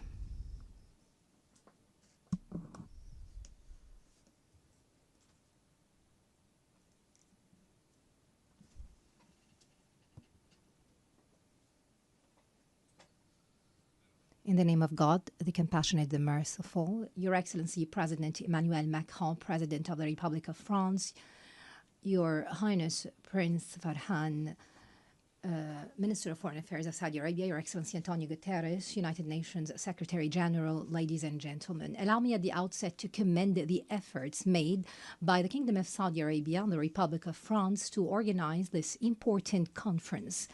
This conference embodies our collective commitment to the two-state solution as the only way to achieve a just and comprehensive peace in the Middle East. On behalf of Egypt, which for more than 40 years has led efforts to establish a just peace and stability in the Middle East, I address you today. Today more than ever, we need to emphasize that there will be no stability in the Middle East without a just and comprehensive solution that meets the legitimate aspirations of the Palestinian people to establish their independent state on the lines of the 4th of June 1967 with East Jerusalem as its capital.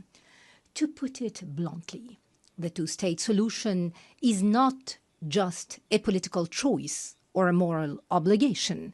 Instead, it's a security imperative.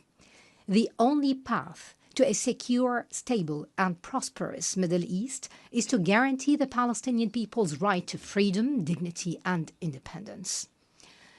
Security will not be achieved in Israel through military force or attempts to impose a fait accompli. Ignoring Palestinian rights will only bring about more escalation and instability. The lack of a political horizon will open the door to more violence and radicalism. This has been proven by the successive developments in our region, especially over the past 2 years. In this vein, I would like to stress Egypt's full condemnation of the ongoing Israeli aggression against the Palestinian territories and throughout the region. This includes the dangerous precedent of bombing the brotherly state of Qatar, which joins Egypt in the mediation effort to end the aggression on the Gaza Strip and restore stability. Ladies and gentlemen, the adoption of the New York Declaration by the General Assembly is a historic moment to renew the international community's commitment to fulfill the right of the Palestinian people to an independent state. Egypt hopes that this conference will see immediate, broad, and unconditional recognition of the State of Palestine by the states that have not yet taken such a step. However, what is required of us today is to build on these developments. We need to take practical steps to relaunch a genuine peace process with a specific time frame. This will bring about a just and sustainable solution based on the recognized resolutions of international legitimacy.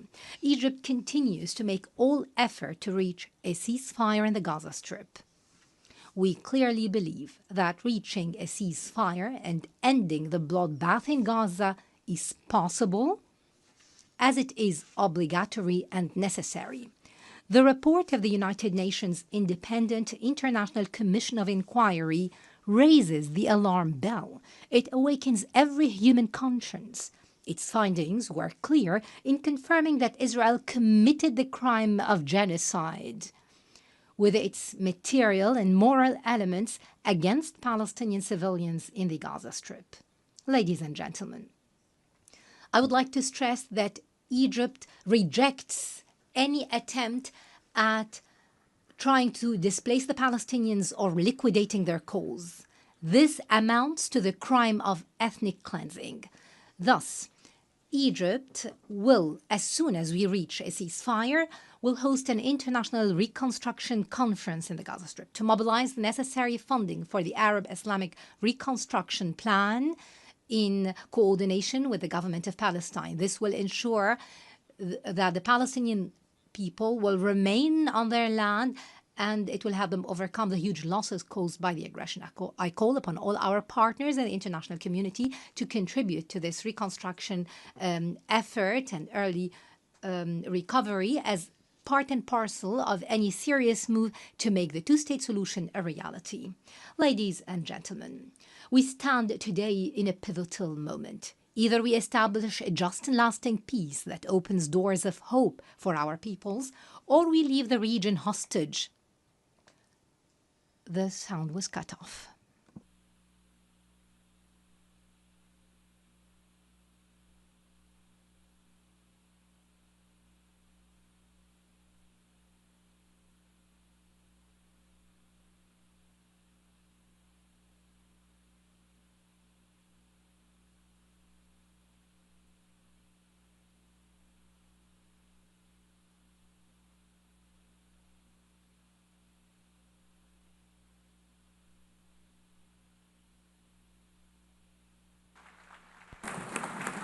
I would like to thank His Excellency the Prime Minister for his statement and give the floor to the Prime Minister of Spain.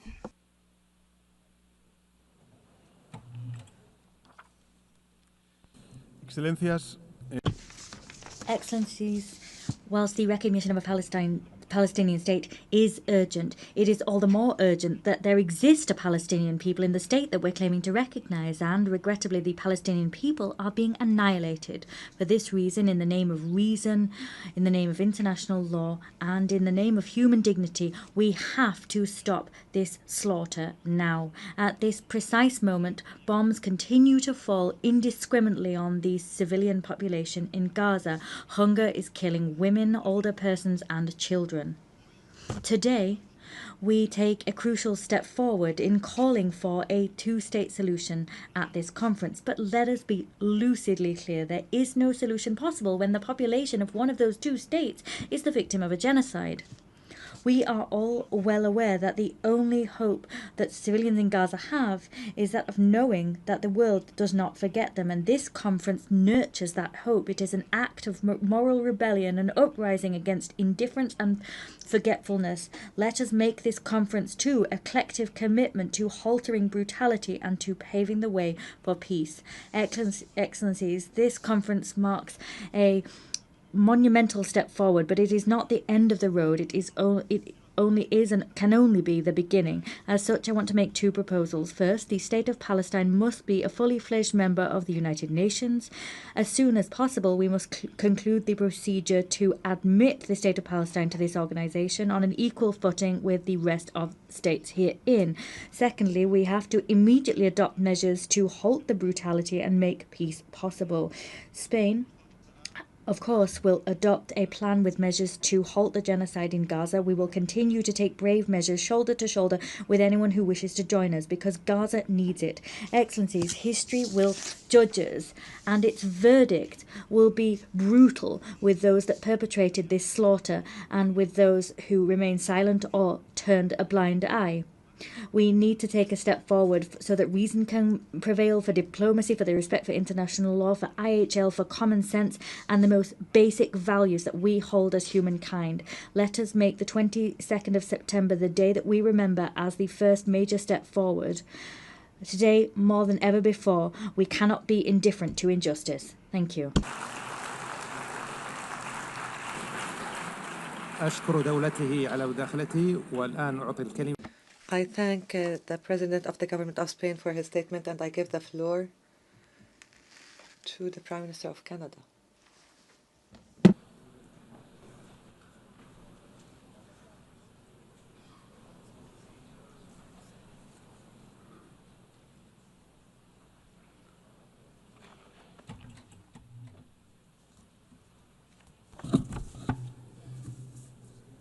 Your Excellency, Monsieur le Président de la France, Your Excellency Prince Faisal bin Farhan Al Saud, Since 1947, it has been the policy of every Canadian government to support a two-state solution for lasting peace in the Middle East. This position envisioned the creation of a sovereign, democratic, and viable state of Palestine, building its future in peace and security alongside the State of Israel. Over many decades, Canada's commitment to this goal was premised on the expectation that this outcome would be eventually achieved as part of a negotiated settlement. Regrettably, this possibility has been steadily and gravely eroded, including by the pervasive threat of Hamas terrorism to Israel and its people, culminating in the heinous attack of October 7th. The accelerated building of settlements across the West Bank and East Jerusalem and the soaring settler violence against Palestinians. Actions such as the E1 settlement plan and the Israeli government's contribution to the humanitarian disaster in Gaza. Hamas sows terror among the Israeli people and has oppressed the people of Gaza. That has prompted us to take the position we have. Hamas must absolutely release all hostages, disarm fully, and never play any role in the future governance of Palestine. Stolen from the Palestinian people, chased them and cheated them from their life and liberty, and it can in no way dictate their future. But Excellencies, the current Israeli government is working methodically to prevent the prospect of a Palestinian state from ever being established. Il poursuit sans relâche l'expansion. And tirelessly continues settlement expansion in the West Bank. That is illegal under international law. Its constant aggression against Gaza has claimed the lives of tens of thousands of civilians. It has compelled the displacement of more than 2 million people and caused a devastating famine. Another violation of international law. Proud policy of the current Israeli government that there will be, and I quote, no Palestinian state. In this context, Canada recognizes the state of Palestine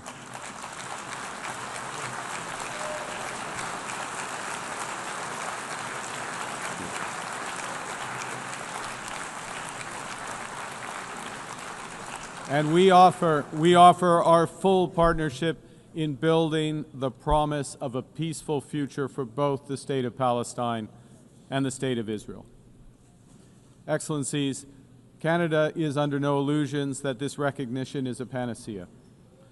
This recognition is, however, firmly aligned with the principles of self-determination and fundamental human rights in the UN Charter, and it is fundamentally consistent with the policy of the Canadian government for generations.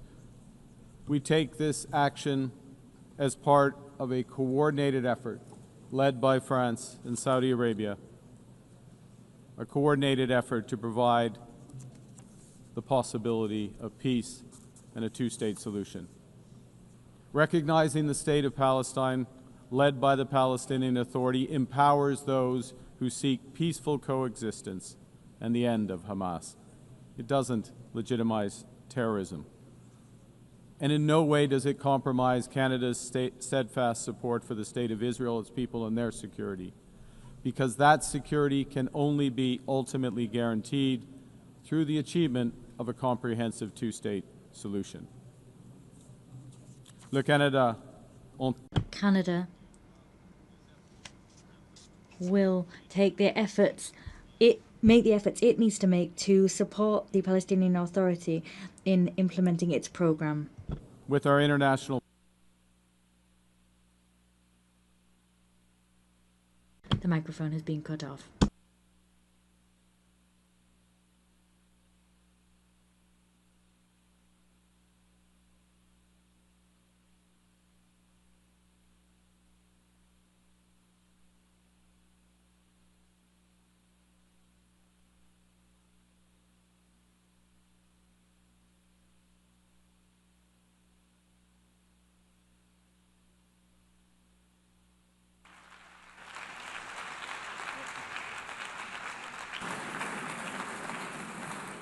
أشكر دولة I thank the Prime Minister of Canada for his statement. I give the floor to the Prime Minister of Ireland.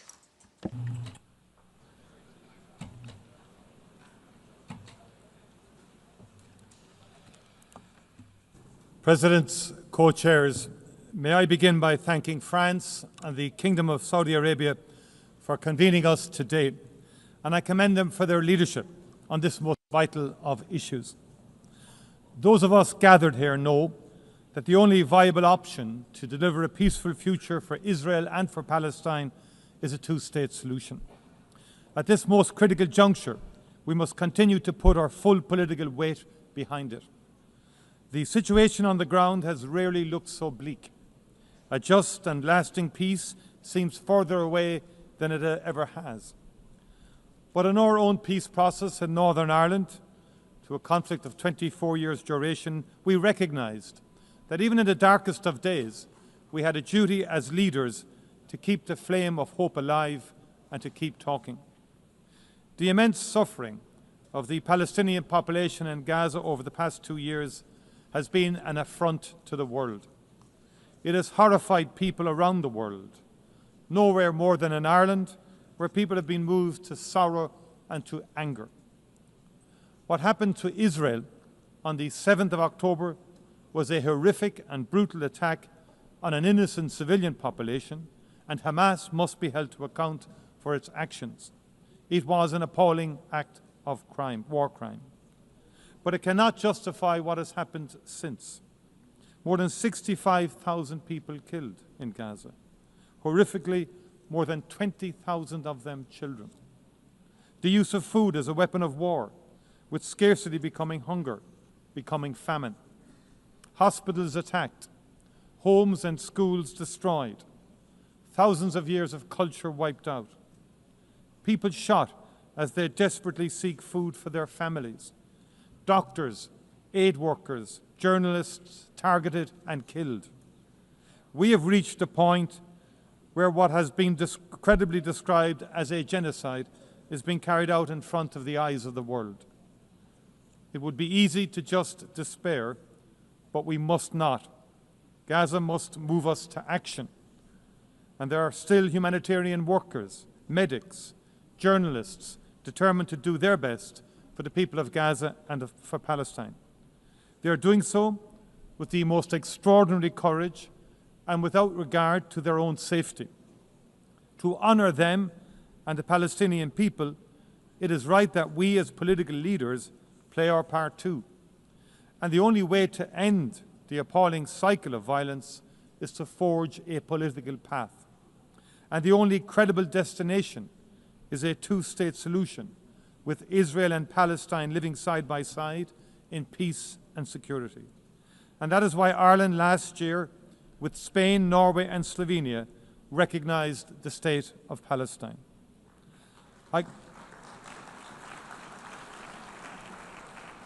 I commend those who have taken the decision to recognise the state of Palestine this week, and I strongly urge those who have yet to do so to give it serious consideration.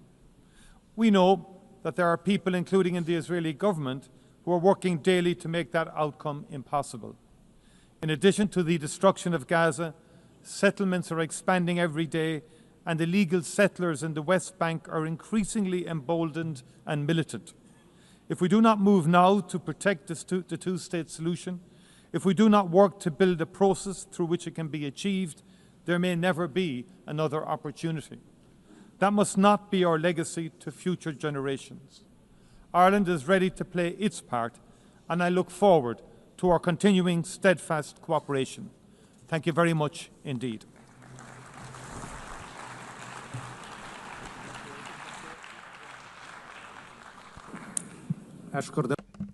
I thank His Excellency for his statement, and I now give the floor to the Prime Minister of Belgium.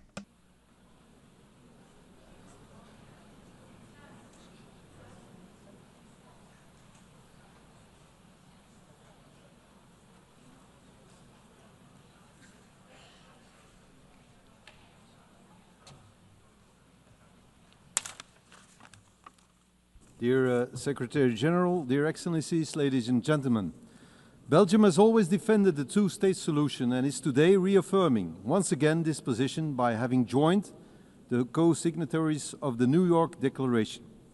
Only this solution will allow Israelis and Palestinians to live side by side in peace and security. To support this aspiration, since the Oslo agreements, Belgium has provided bilateral funding and technical assistance to the Palestinians for a total amount of around 600 million euros. We also remain committed to meeting the acute humanitarian needs in Gaza. We have recently airdropped over 190 tons of humanitarian supplies to address the most acute needs.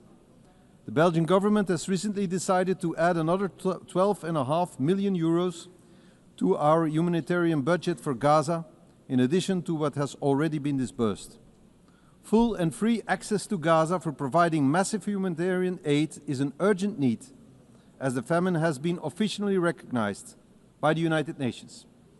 Ladies and gentlemen, the resumption of settlement activities in the West Bank, particularly the E1 project, the military occupation aimed at the full occupation of Gaza, as well as the indescribable humanitarian crisis, all raise fears today that, in the absence of an international response confirming the need to keep the prospect of a Palestinian state alive, peaceful and sustainable coexistence in two states may no longer be possible.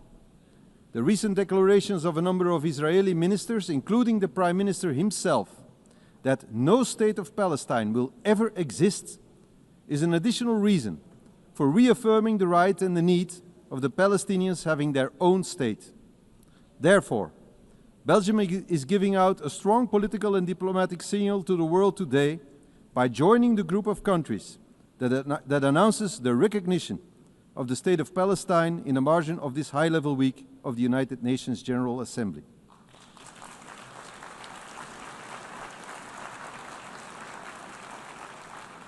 We are thus joining the initiative of France and the Kingdom of Saudi Arabia as advocated in the resolution adopted by the Belgian Parliament.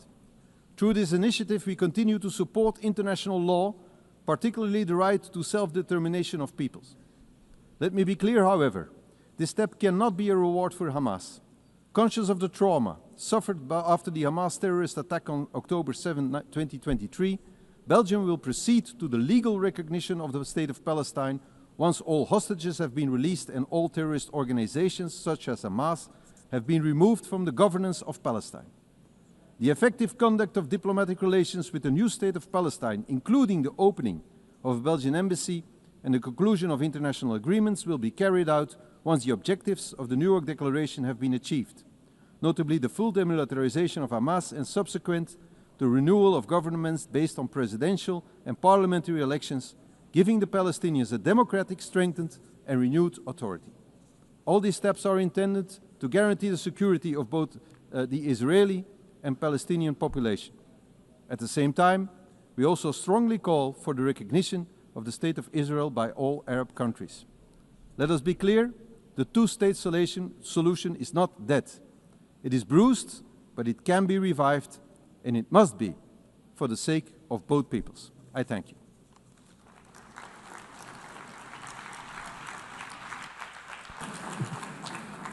نشكر دولته.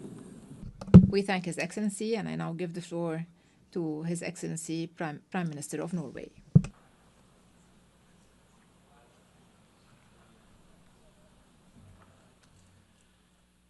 Excellencies, thank you, France and Saudi Arabia, for convening us together in New York today. I would also like to salute the President of the State of Palestine, Mahmoud Abbas. I find it an illustration of deep injustice that he was denied entry to be with us today. But his address was reasonable and dignified. Thank you, Mr. President. 32 years ago, the first Oslo Accords were signed, forever creating an association between my country, my capital, and a vision for peace in the Middle East. Ever since, we have worked for one end: peace, security, and dignity for the Palestinians and the Israelis, living side by side in two sovereign states, enjoying the rights and obligations that follow from the Charter of the United Nations. I have followed this closely, now as Prime Minister, previously as Foreign Minister, and also as Secretary-General of the Norwegian Red Cross. Today's conference marks a historical high point of international support for and recognition of the state of Palestine. At the same time, the situation on the ground is perhaps the furthest we have been from its realization. The situation in Gaza is catastrophic. The governance structures created by the Oslo Accords are driven to the verge of collapse, and the encroachment of Palestinian territory continues. Yes, it is complex, but it is true. The two-state solution is the only credible path to peace and security for both Israelis and Palestinians. An occupying power cannot have a veto over what happens in a territory it is unlawfully occupying. The Palestinian people have the right to self-determination, as do the Israeli people. Last year, therefore, Norway, along with Spain and Ireland and Slovenia, recognized the state of Palestine. We welcome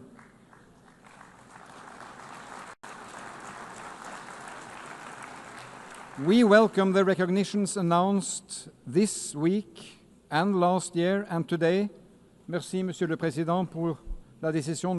And thank you, Mr. President, for France's decision. The urgent need to stop the violence, improve access to humanitarian assistance, release the hostages, and pave the way for a lasting solution based on the fundamental principles of the Charter of the United Nations.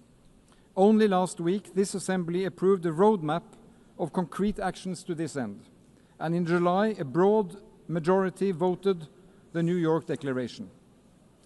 But friends, there will be no state of Palestine or a body to govern Gaza the day after without functioning Palestinian authorities. Preserving and reforming the institutions that we together have invested in and helped build over the last 3 decades is critical. It is critical for the well-being of the Palestinian population and its desperate hour. And it is critical for peace and security also for Israel. The alternative is chaos or worse. It is the strongest rejection we can come up with of Hamas and terrorism to recognize a Palestinian state under the Charter of the United Nations. Norway will continue to support the Palestinian government, including through emergency funds we are mobilizing with other donors. And we continue to call on Israel to release the tax revenues owed to Palestine. These revenues are desperately needed to fund schools, hospitals, and the police. So, friends, this is a time to stand up and be counted. As defenders of human dignity and human rights, as defenders of a world with firm laws and rules, as defenders of peaceful resolutions. For 80 years, the UN has been a family of nations. The state of Palestine belongs to this family. Thank you.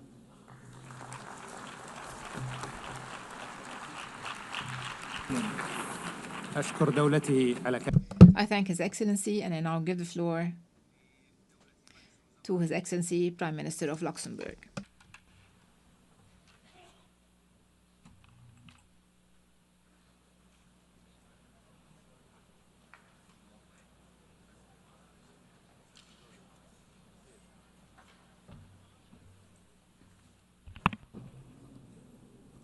Monsieur le Président, Your Royal Highness, ladies and gentlemen, there are moments in history when the cause of peace demands both moral clarity and political courage.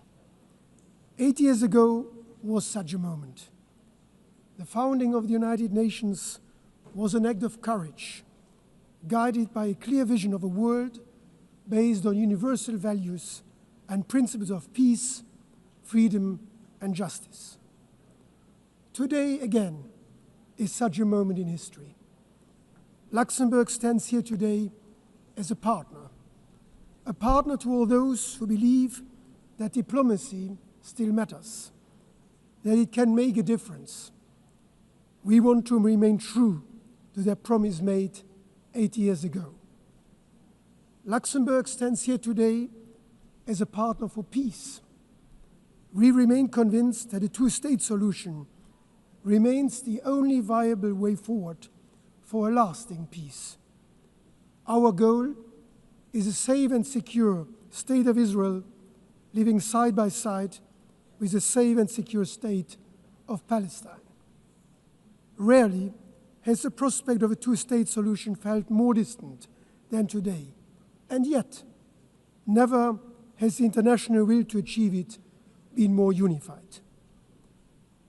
When doubts grow, we must face them with the certainty of hope.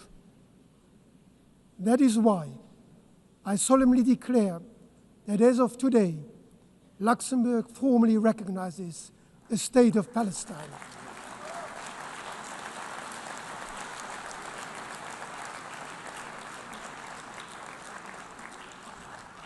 Recognition is not the end of a process.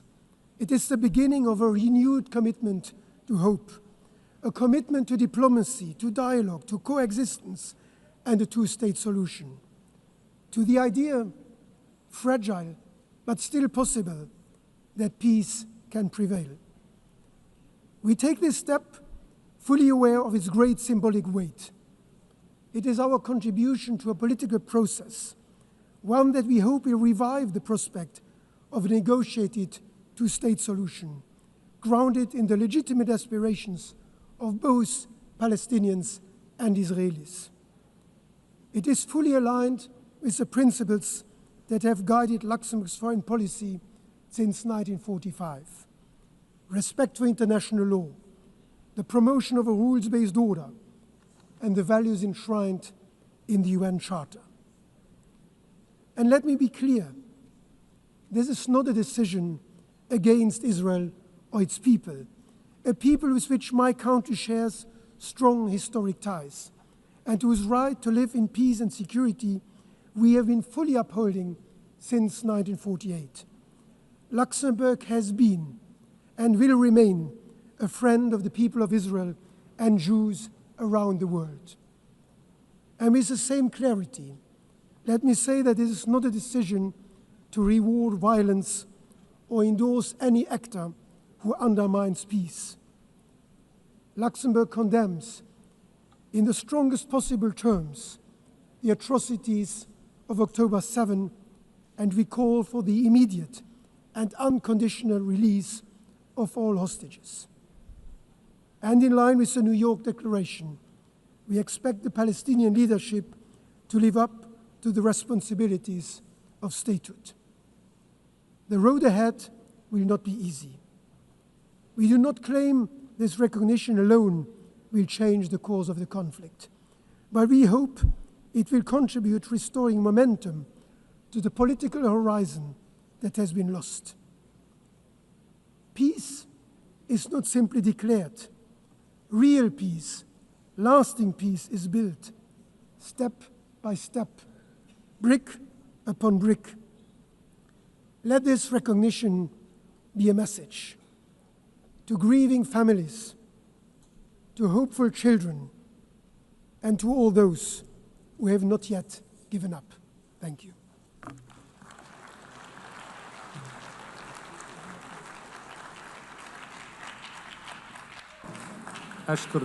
I thank His Excellency the Prime Minister and give the floor to the Prime Minister of Malta.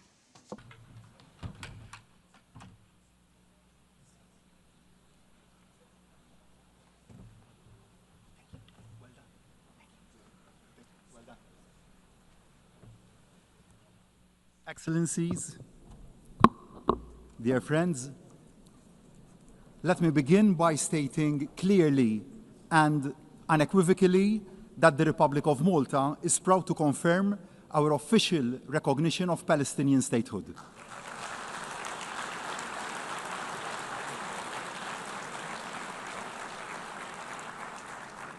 We do so as a demonstration of our concrete commitment to a genuine and peaceful two-state solution, as the only solution that will secure the future of both peoples.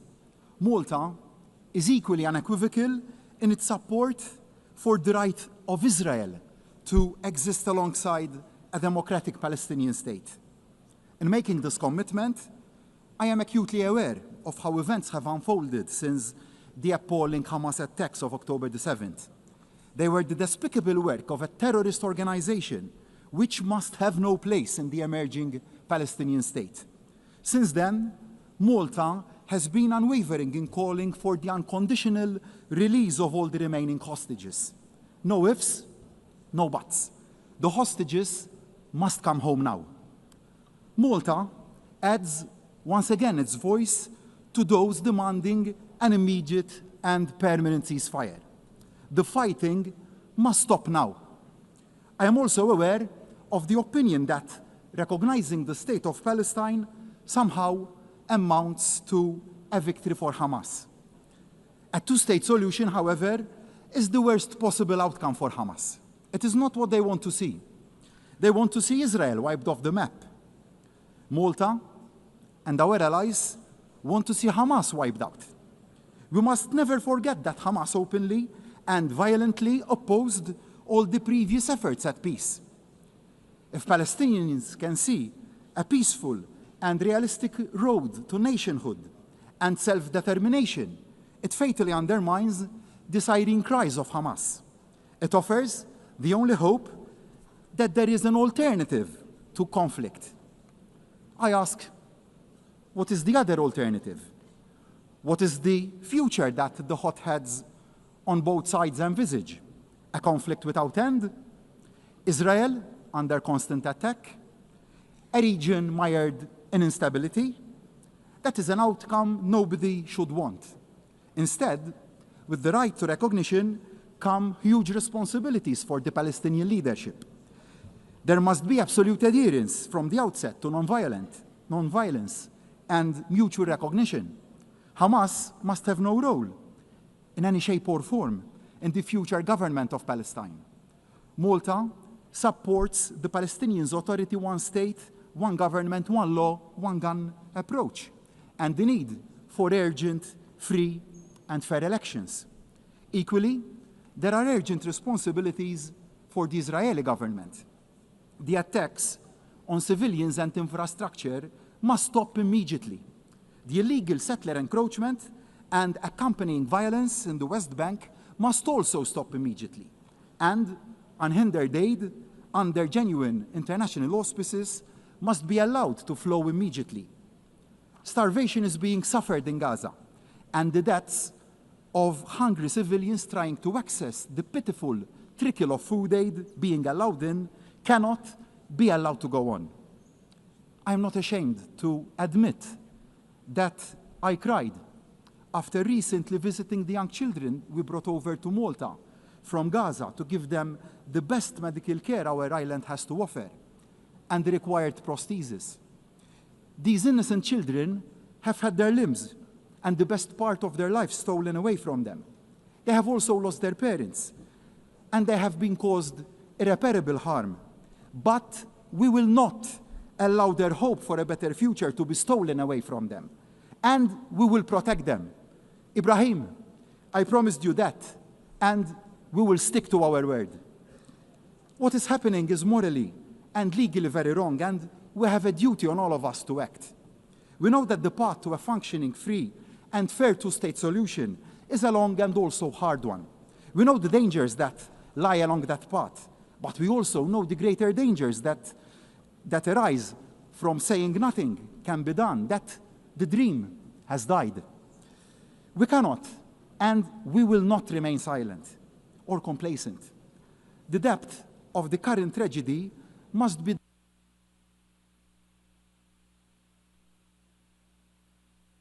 The speaker's microphone has been cut off.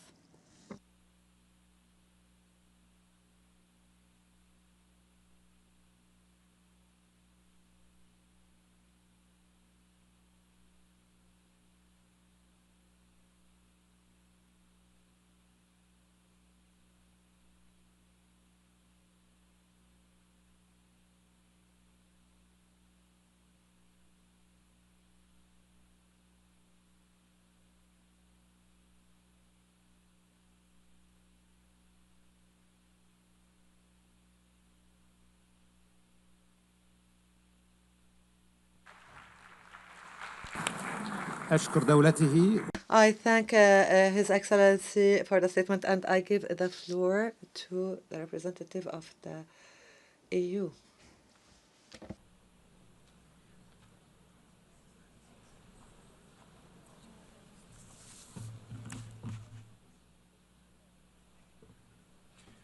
Monsieur le Président, Altesse Royale, President, Your Royal Highness, Excellencies, I would like to thank the initiative of France and Saudi Arabia, the initiative being to gather us at a critical juncture for peace in the Middle East. The region has known far too many wars, far too much violence and terrorism, too many deaths. Today in Gaza, we are facing a humanitarian catastrophe. We see families broken, famine used as a weapon of war. This disaster must end. The European Union once again calls for an immediate ceasefire. Unfettered humanitarian access and an end to insecurity. We want the immediate and unconditional release of all hostages. We condemn the military offensive underway in Gaza. We also firmly condemn the violent escalation in the West Bank. We call on Israel to put an end to the aforementioned operations, to stop the illegal settlements. Excellencies, today, thanks to the impetus provided by this conference, the State of Palestine has been recognized by the majority of EU member states. Nonetheless, we must be clear-eyed about the day after. There is no room for Hamas, for terrorism. There is no room for illegal settlements. There's no room for deaths of innocent civilians. Nowhere, neither in Gaza nor in the West Bank, nor in East Jerusalem, nor in Israel. There's only one way forward, and that's the two-state solution. The State of Israel, secure and recognized by all members of this General Assembly, and the State of Palestine, democratic, independent, viable. Two states living side by side in peace. The time for peace has come, and we're duty-bound to live up to the times we face. I thank you.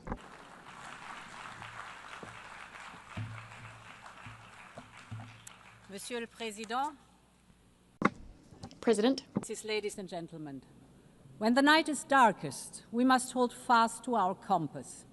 And our compass is the two-state solution. October 7th has opened one of the darkest chapters in history. We all agree that the tragedy in Gaza must stop right now and all hostages released.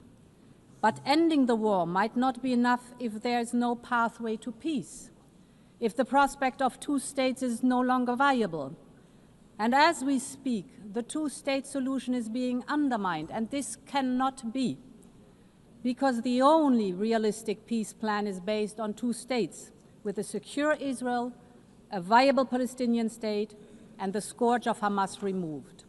Since the beginning of this war, Europe has been the lifeline of the Palestinian Authority. We have put together an unmatched and unprecedented financial package of 1.6 billion euros. But as the very survival of the Palestinian Authority is at stake, we must all do more. And this is why we will set up a Palestine donor group. Any future Palestinian state must be viable, also from the economic point of view. And this can be achieved also with the support of the Palestinians' neighbors. We Europeans will set up a dedicated instrument for Gaza's reconstruction in coordination with other donors' efforts. Gaza must be rebuilt, the Palestinian economy must be relaunched, and I invite all of you to join in the effort to make this happen. Of course, in the end, only the Israelis and the Palestinians can agree on the way forward. But the international community has so much to contribute. We can facilitate, we can rebuild, but most importantly, we can keep hope alive. Thank you very much.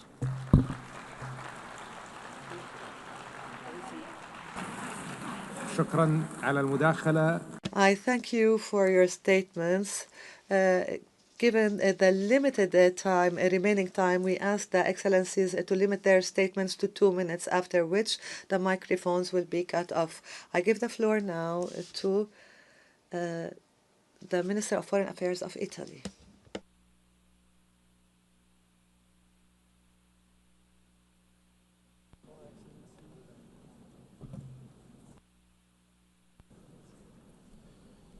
President Macron, Minister Faisal, this conference takes place at a crucial time. The humanitarian situation in Gaza is catastrophic. Our position is clear.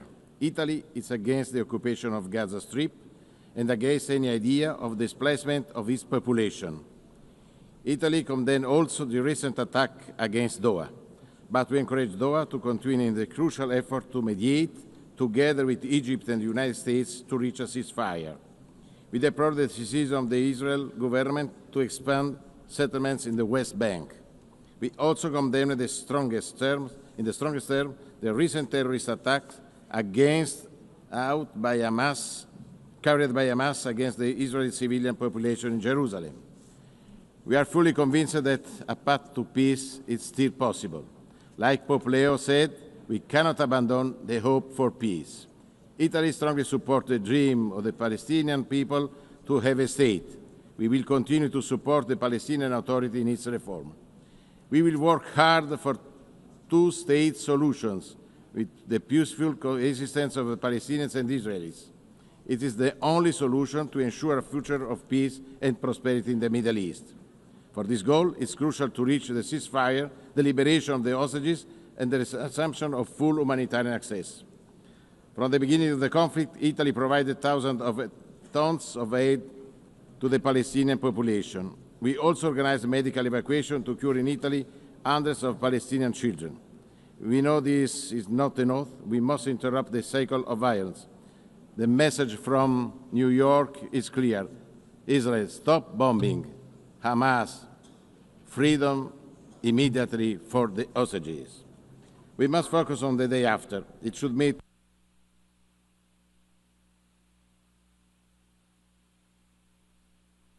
The microphone has been cut off.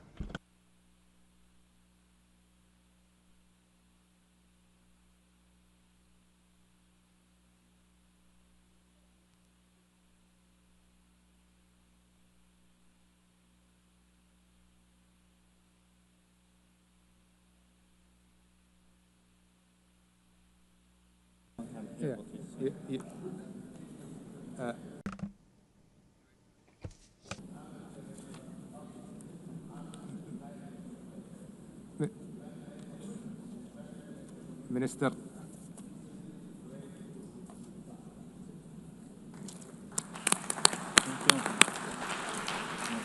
I thank His Excellency. وأعطي الكلمة الآن إلى معالي وزير. I now give the floor to His Excellency Foreign Minister of Algeria.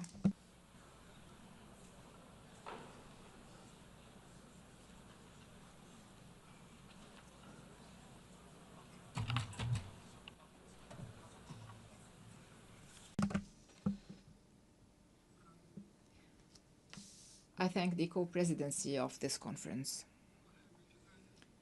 Algeria welcomes the convening of this conference, which is the fruit of an international consensus. This consensus is the main guarantor for a just, lasting, and final settlement to the Israeli-Palestinian conflict.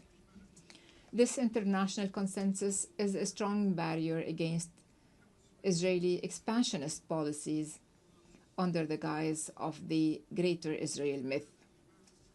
This international consensus is the most powerful response to the illusions of the Israeli occupation and its belief that it alone holds the power to veto the establishment of the Palestinian state on the land of Palestine. It is time for concrete action to realize and enforce this consensus on several levels. The first level is expanding the base of official recognitions of the State of Palestine as an irreversible international reality. The second level is enabling the State of Palestine to obtain full membership in our organization, a membership that the President of the Republic, Mr. Abdelmajid Tebboune, has consistently called for from this very rostrum. The third level is confronting diplomatically, legally, politically, and economically the plans of the occupation to annex Palestinian land and to displace the Palestinian people from their historic homeland. The fourth and final level is the internal Palestinian level. Palestinians have to close ranks and unify their word in order to regain their independence and for their movement to regain its strength and for their voice to regain its influence regionally and internationally. Thank you. شكرا معالي الوزير. I thank His Excellency, and I now give the floor to Her Excellency Foreign Minister of the United Kingdom. And I would like to remind you once again that you have 2 minutes, after which the microphone will be cut off.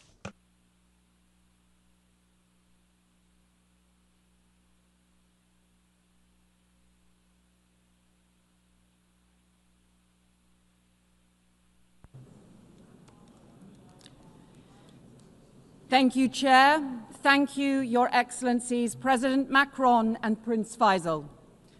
I stand before you today beneath the emblem of the United Nations to confirm the historic decision of the British government to recognise the State of Palestine.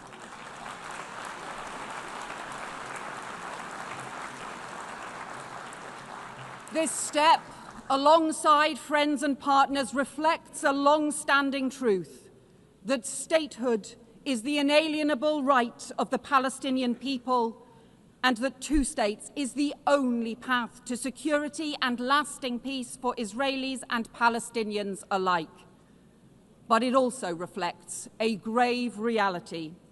The two-state solution that for decades has commanded global support is in profound peril. From continued bloodshed, man-made famine, terrorism and hostage-taking, settlement expansion and settler violence. And Hamas terrorists continue to hold hostages seized in the barbaric attack of October 7th, prolonging the unimaginable anguish of their families. And in Gaza, the unbearable humanitarian catastrophe worsens as the Netanyahu government chooses to escalate war and hold back aid. Children dying of starvation while food rots at the border. And settlement expansion threatens the very viability of a Palestinian state. The two-state solution risks disappearing beneath the rubble. That is what extremists on all sides want, but we refuse to let hope be lost. Recognition is born of urgency and principle, alongside our unwavering support for the security of Israel and its people.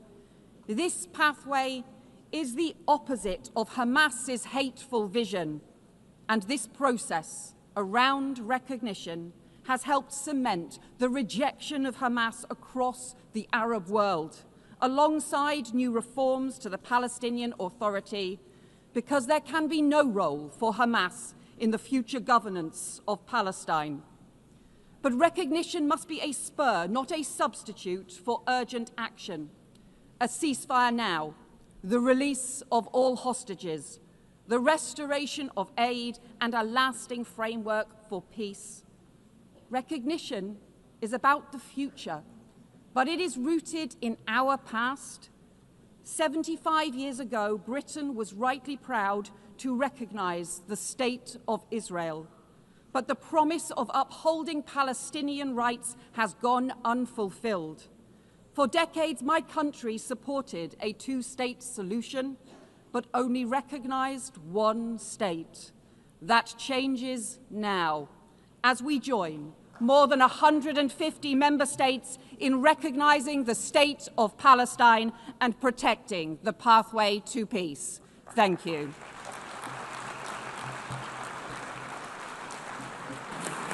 Thank you, Yvette.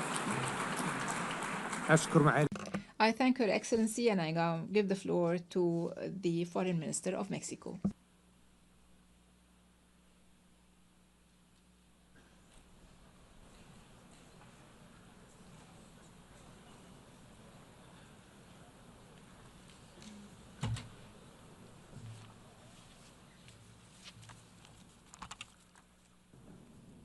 Señor Presidente. Mr. President, Excellencies, we are all concerned by the grave crises in the Middle East.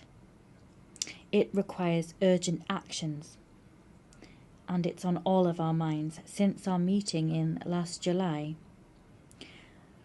we have seen confirmation of a famine in Gaza, and the Independent International Commission of Inquiry on the Occupied Palestinian Territory has concluded that genocide has been committed in the Gaza Strip. There is an urgent need for collective actions which put an end to this heart-rending war. We need to see a just, peaceful and lasting arrangement based on the effective implementation of the two-state solutions. This should allow a safe and prosperous future for all countries in the region. The support for the New York Declaration issued by the General Assembly should lead to the establishment of political and security frameworks able to halt the humanitarian crises. We must begin reconstruction and recovery work and guarantee the long-term security of both states. Mexico recognizes these steps taken by all mediating countries to immediately achieve a definitive ceasefire and the release of all hostages. It is our view that a just and lasting and peaceful solution based on international law must be supported by narratives, underpinned by narratives that humanize the problem, counter division, and promote the acceptance of the other. The microphone has been cut off.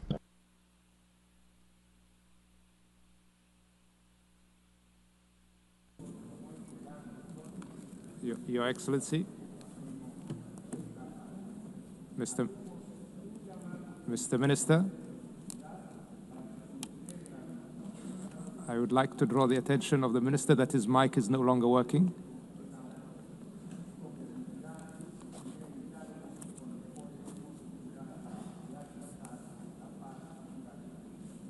Gracias. Thank you, Excellency. والآن أعطي الكلمة. And I give the floor to His Excellency, the Foreign Minister of Japan.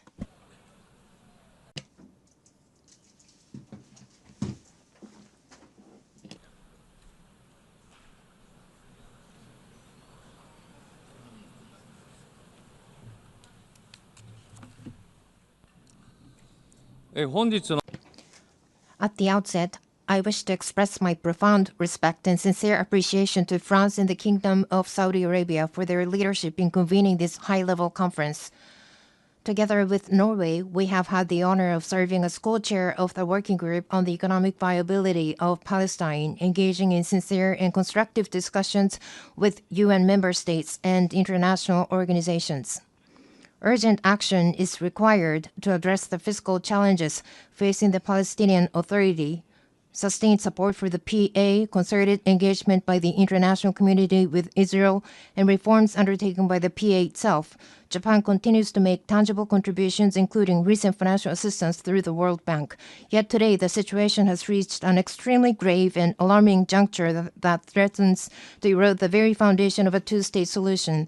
The sharp deterioration of the humanitarian crisis in Gaza, the expansion of settlement activities in the West Bank, and steps toward annexations are completely unacceptable. Japan strongly condemns these actions and calls on Israel to immediately cease all such unilateral measures. At the same time, Hamas must release all hostages and disarm. Japan has consistently supported a two-state solution. For my country, the issue of recognizing a Palestinian state is not a matter of if, but of when. While carefully monitoring developments in the region, Japan will continue its comprehensive deliberations with even greater seriousness. Above all, what matters most is that Palestine can exist in a sustainable manner, living side by side in peace with Israel. Japan will continue to play a realistic and proactive role in advancing toward the goal of a two-state solution, even by a single step. Should Israel take further actions that block the path to the realization of a two-state solution, Japan will be compelled to introduce new measures in response. Japan fully supports the aspirations of the Palestinian people to establish their own independent state.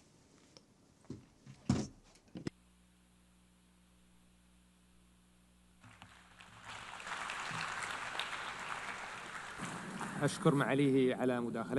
would like to thank His Excellency and give the floor to His Excellency the Foreign Minister of Andorra.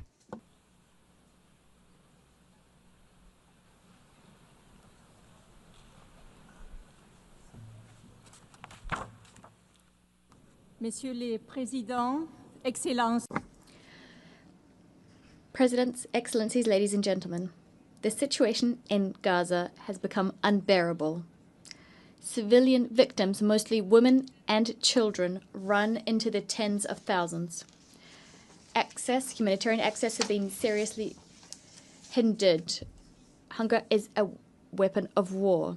Forced displacement has taken on outsized proportions. Faced with this human tragedy, we reiterate our call for an immediate ceasefire and the need to ensure a lasting end is put on this terrible conflict. The only credible path out of this conflict, ladies and gentlemen, is the two-state solution.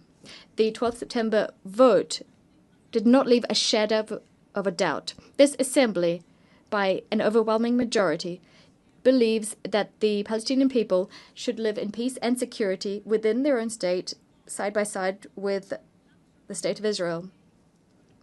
With this widely shared assessment in mind, the government of Andorra approved the recognition of Palestine.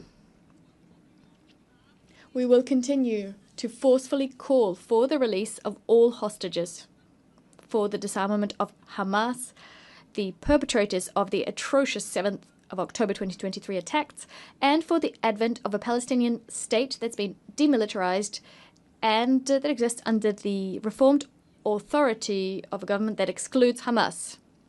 When the conditions are in place and if we can guarantee the full regional integration of Israel, this recognition will take its effect. With this recognition of Palestine, our country, which is proud of its over 7 centuries of uninterrupted peace, and remains committed to neutrality, multilateralism. The speaker's microphone has been cut off.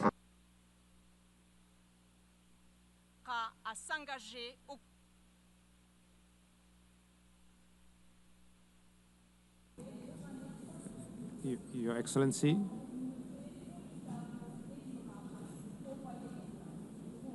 Okay, bravo.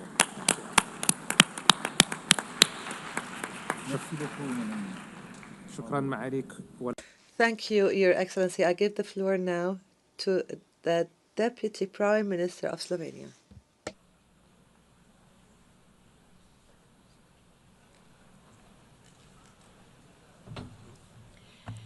Your Excellencies, I would like to thank France and Saudi Arabia.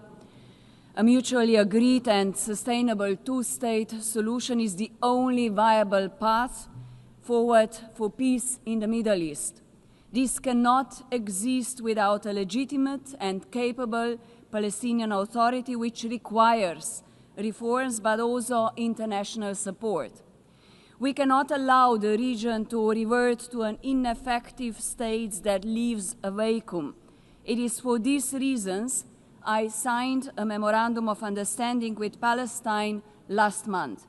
The horrifying images of starving children in Gaza are the outcome of deliberate choices. This is a man-made catastrophe. Gaza is enduring what international law defines as genocide. This demands clarity of words and urgency of action. When brute force replaces law, it will not bring security. It will bring instability and radicalization for generations. We insist that law must apply equally to the powerful as to the weak. Slovenia has acted We recognize Palestine together with Ireland, Norway, and Spain. We call for a permanent ceasefire, the release of all hostages, and the protection of all civilians. We insist that humanitarian aid must flow into Gaza. We are at a turning point. We welcome the most recent recognitions and insist others must follow suit. History will not be kind to hesitation. It will not remember speeches that avoided difficult truths. It will unapologetically remember those who stood silent when genocide unfolded. Let this conference be remembered not as another echo chamber, but as the place where the international community finally moved from words to consequences. And the speaker's microphone has been cut off. أشكر معاليها والآن أعطي الكلمة I thank Her Excellency and I give the floor to the Foreign Minister of Germany.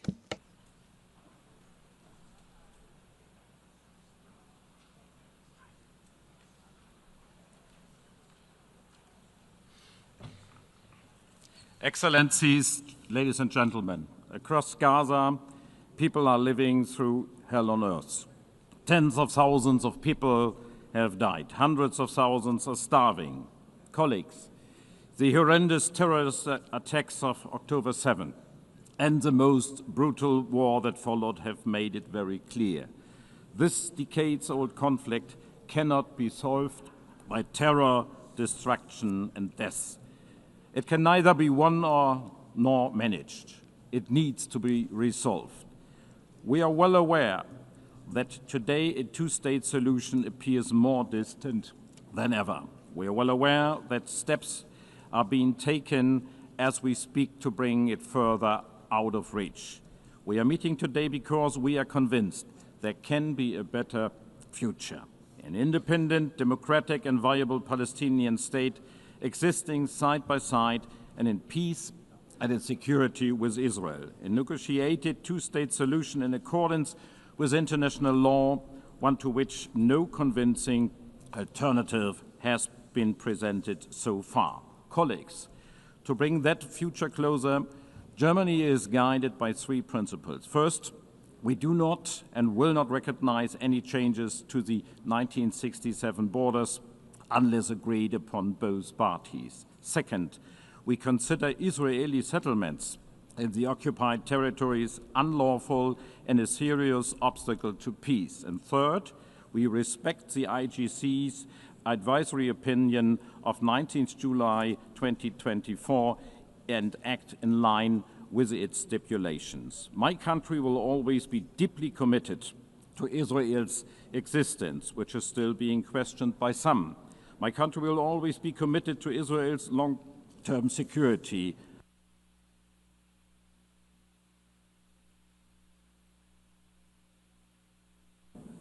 Microphone has been cut off. Herr Minister. Herr Minister.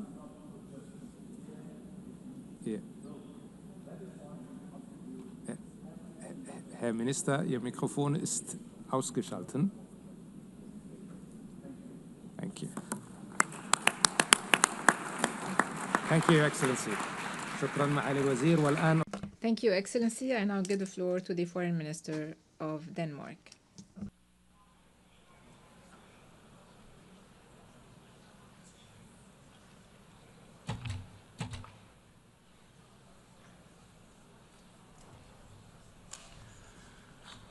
Thank you, President Macron and Prince Faisal bin Farhan, for your unwavering effort to push for momentum towards the two-state solution.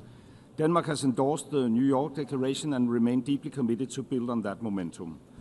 Almost 2 years has passed since Hamas' appalling terrorist attack, and ever since, Denmark has repeatedly condemned the attack, and we continue to insist on the immediate and safe release of every hostage. In the meanwhile, the war in Gaza has created a humanitarian catastrophe of unbearable scale, and Israel is expanding its military offensive. This needs to stop now. Israel needs to change course now. As an elected member of the Security Council, Denmark actively pushes for solutions, urging for an immediate ceasefire, release of hostages, unhindered humanitarian access. Today, the two-state solution is challenged by the war in Gaza, by Israel's direct opposition, expanding of illegal settlements, and threats to annex Gaza and the West Bank. This is why I say today, the keys to recognition of the Palestinian state should no longer lie in the hands of the Israeli government. The Palestinians themselves must be able to fulfill the conditions for the creation of a viable Palestinian state. The key must be in their hands. The Palestinians must become masters of their own destiny. Therefore, Denmark stands ready to recognize Palestine as a state when certain conditions are met.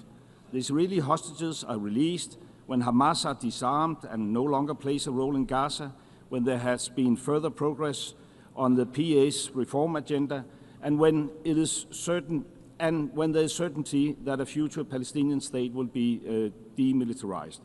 In that spirit, we welcome the strong commitment by President Abbas regarding democratic reform and condemnation of Hamas, confirming that they can have no role in Gaza. Denmark has been at the forefront pushing for The microphone has been cut off.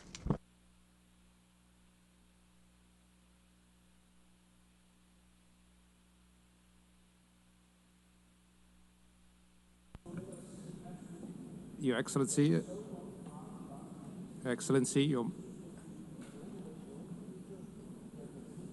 Your Excellency. Thank you, Your Excellency.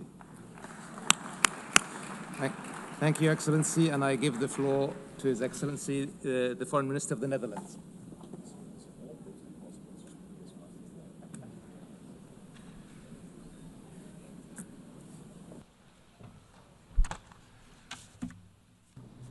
Your Excellencies, today we unite as international community to voice our support for the two-state solution. Allow me to thank France and the Kingdom of Saudi Arabia for providing this opportunity. We must bring an end to this continuous cycle of violence and suffering that Palestinians and Israelis have for long endured. We have both the ability and the obligation to provide hope and a future to those who seek peace and reconciliation. The horrendous war in Gaza must end now, and the worrying tide in the West Bank must be turned. With this in mind, we put our signature under the New York Declaration. And with this in mind, we have taken and will take steps to preserve the two-state solution and alleviate the immense suffering of the people of Gaza. A full course correction is needed, and the steps the Netherlands takes at the national and European level should force Israel to change its course.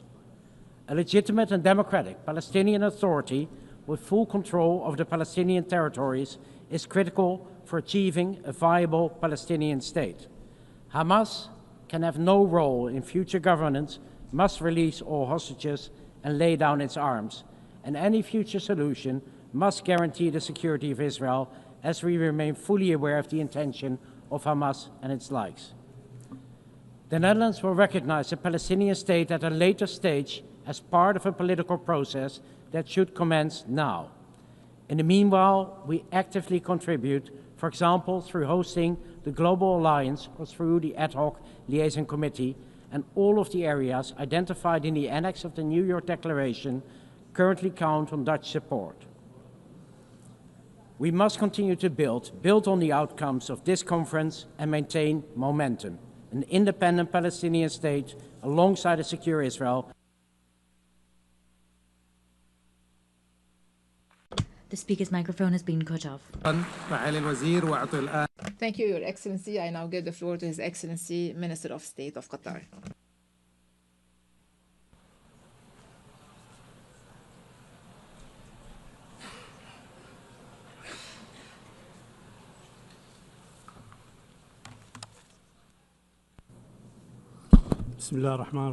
In the name of God, the compassionate, the merciful, Your Excellencies, I would like to express my appreciation to His Excellency, the President of France, and His Royal Highness of the Kingdom of Saudi Arabia for their perception in convening this historic conference for the peaceful settlement of the Palestinian cause under the umbrella of the United Nations. This international movement comes in a very important context. First, a historic context of decades of injustice, occupying the territories of peoples who have been subjected under occupation, taking their land and living under complete destruction in Gaza. At the same time, the West Bank is subjected to reckless practices, annexing land, expanding settlement, and violating the holy sanctities.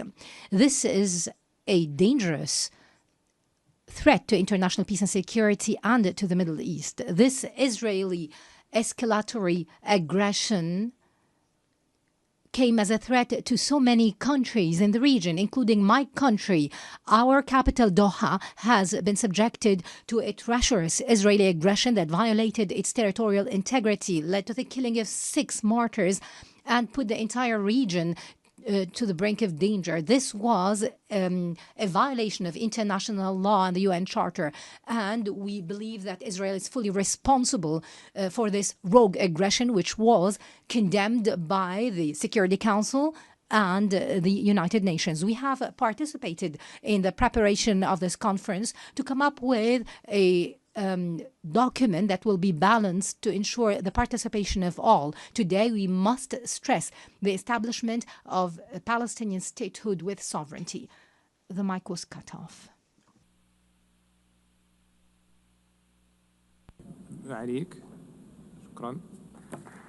Thank you, Your Excellency. I would like to thank you, Your Excellency, and give the floor to His Excellency, the Minister of State in the UAE.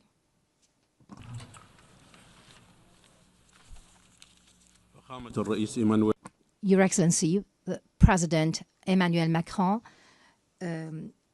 Your Highness Prince Faisal bin Farhan, Excellencies, at the outset, I would like to thank the Kingdom of Saudi Arabia and the French Republic for their concerted effort to organize this conference and the adoption of the New York Declaration by an overwhelming majority at the General Assembly. This would lead to the establishment of an independent, sovereign Palestinian state living in peace and security alongside the State of Israel. We welcome the growing international recognition of the State of Palestine. We call upon the states that have not yet recognized the State of Palestine to do so.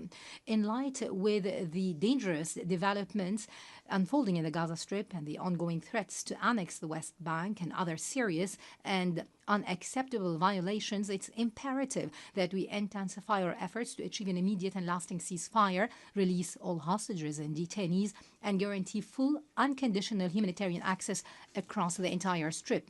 We have to support the mediation efforts by Egypt, Qatar, and the USA.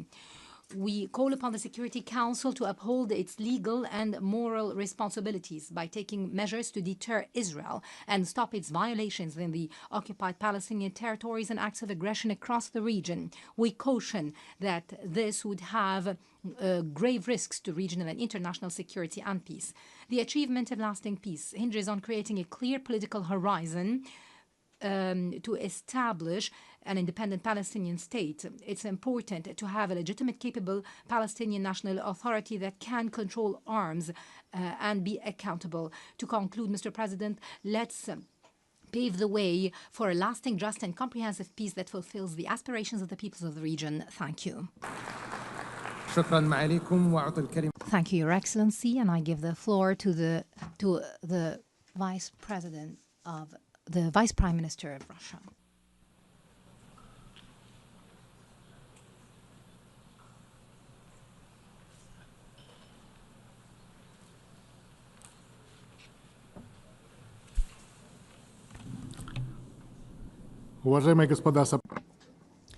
Distinguished co-chairs, ladies and gentlemen, what's happening in the Middle East has exceeded all thinkable and unthinkable limits over the last 3 years. We've seen an uptick in the terrorist threat, aggressive attacks on sovereignty and the territorial integrity of states, violations of the UN Charter, as well as attacks on sites under AEA safeguards. Before our very eyes, we have seen hunger, man-made hunger. We're seeing queues, people queuing for foodstuffs. 50,000 people, children have died, and many children are suffering from malnutrition. According to the OCHA representative, the city of Gaza has been handed down a death sentence. The Israeli leadership has announced it will be annexing a large portion of the West Bank, building up E1, that sector, and thus doing a blow to the establishment of a continuous state of Palestine with East Jerusalem as its capital. Palestinians are being subjected to unspeakable suffering, as well as having their hopes for a better future taken away from them. And this at a time when we commemorate the 80th anniversary of the end of World War II and the establishment of the UN. Many states promised the recognition of Palestine some time ago, and today they made good on that promise. They did this 80 years after the adoption of a key decision, Resolution 181 of the UNGA, with the partition plan of former Mandate Palestine into 2 states. I'd like to remind you that Russia, much like the overwhelming majority of the world's states, 149 states, long ago recognized the legitimate rights of Palestinians to return to their own state. And we did this without waiting for this current human tragedy. The speaker's microphone has been cut off.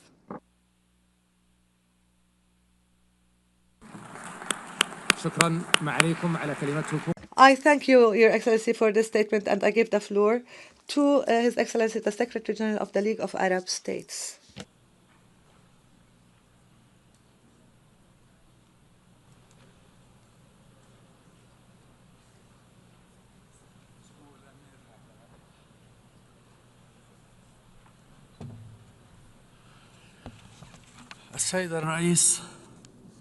Your Excellency, we face an extraordinary moment by all standards and means, while the Israeli occupation is seeking now to bury the project of the Palestinian state on the streets of Gaza. We see the representatives of the overwhelming majority of the countries of the world and at highest levels to save this project. We are here today not to save the Palestinian state only, but to also save some of our common humanity. I would like to remind everyone that the State of Israel was established through a UN resolution, and the recognition the states recognizing Israel had the biggest impact on the fact that it was established and given legitimacy. The UN resolutions stipulated the establishment of Palestinian state to be established alongside Israel, but this state did not see the light of day for several reasons. We have a duty, this important duty, to make this conference a major milestone on a path that is important and a road that is irreversible towards implementing the two-state solution, and for the states to recognize the Palestinian state today. They should also have the duty of protecting Palestinians against systematic killing and the Palestinians against punitive measures that undermine future opportunities and bring us backwards. Thank you, Mr. President. I thank you, Your Excellency, for this statement. This would be our last speaker for this afternoon. The 5th plenary meeting is hereby resumed.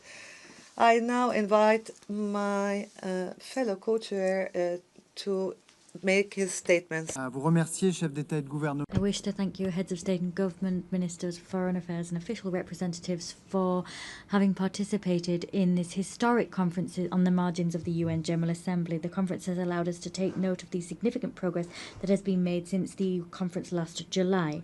And we must not and we will not stop here. This collective effort is vital and must continue in the next few weeks if we are to rise to the major challenge of transforming a hopeless ongoing war into a reality of peace and security, which stands the test of time.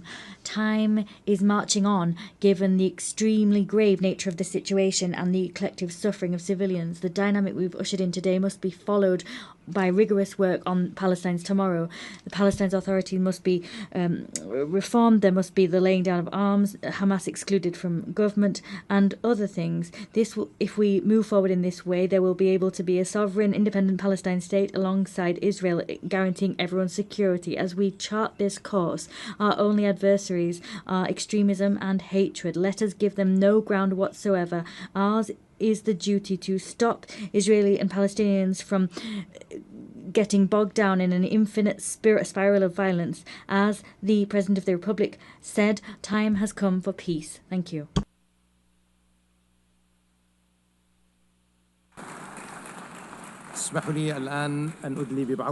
Allow me to make some concluding remarks. The Kingdom of Saudi Arabia expresses its appreciation to all countries that have announced their recognition of the State of Palestine and its deep appreciation of President Mahmoud Abbas for his unwavering commitment to peace.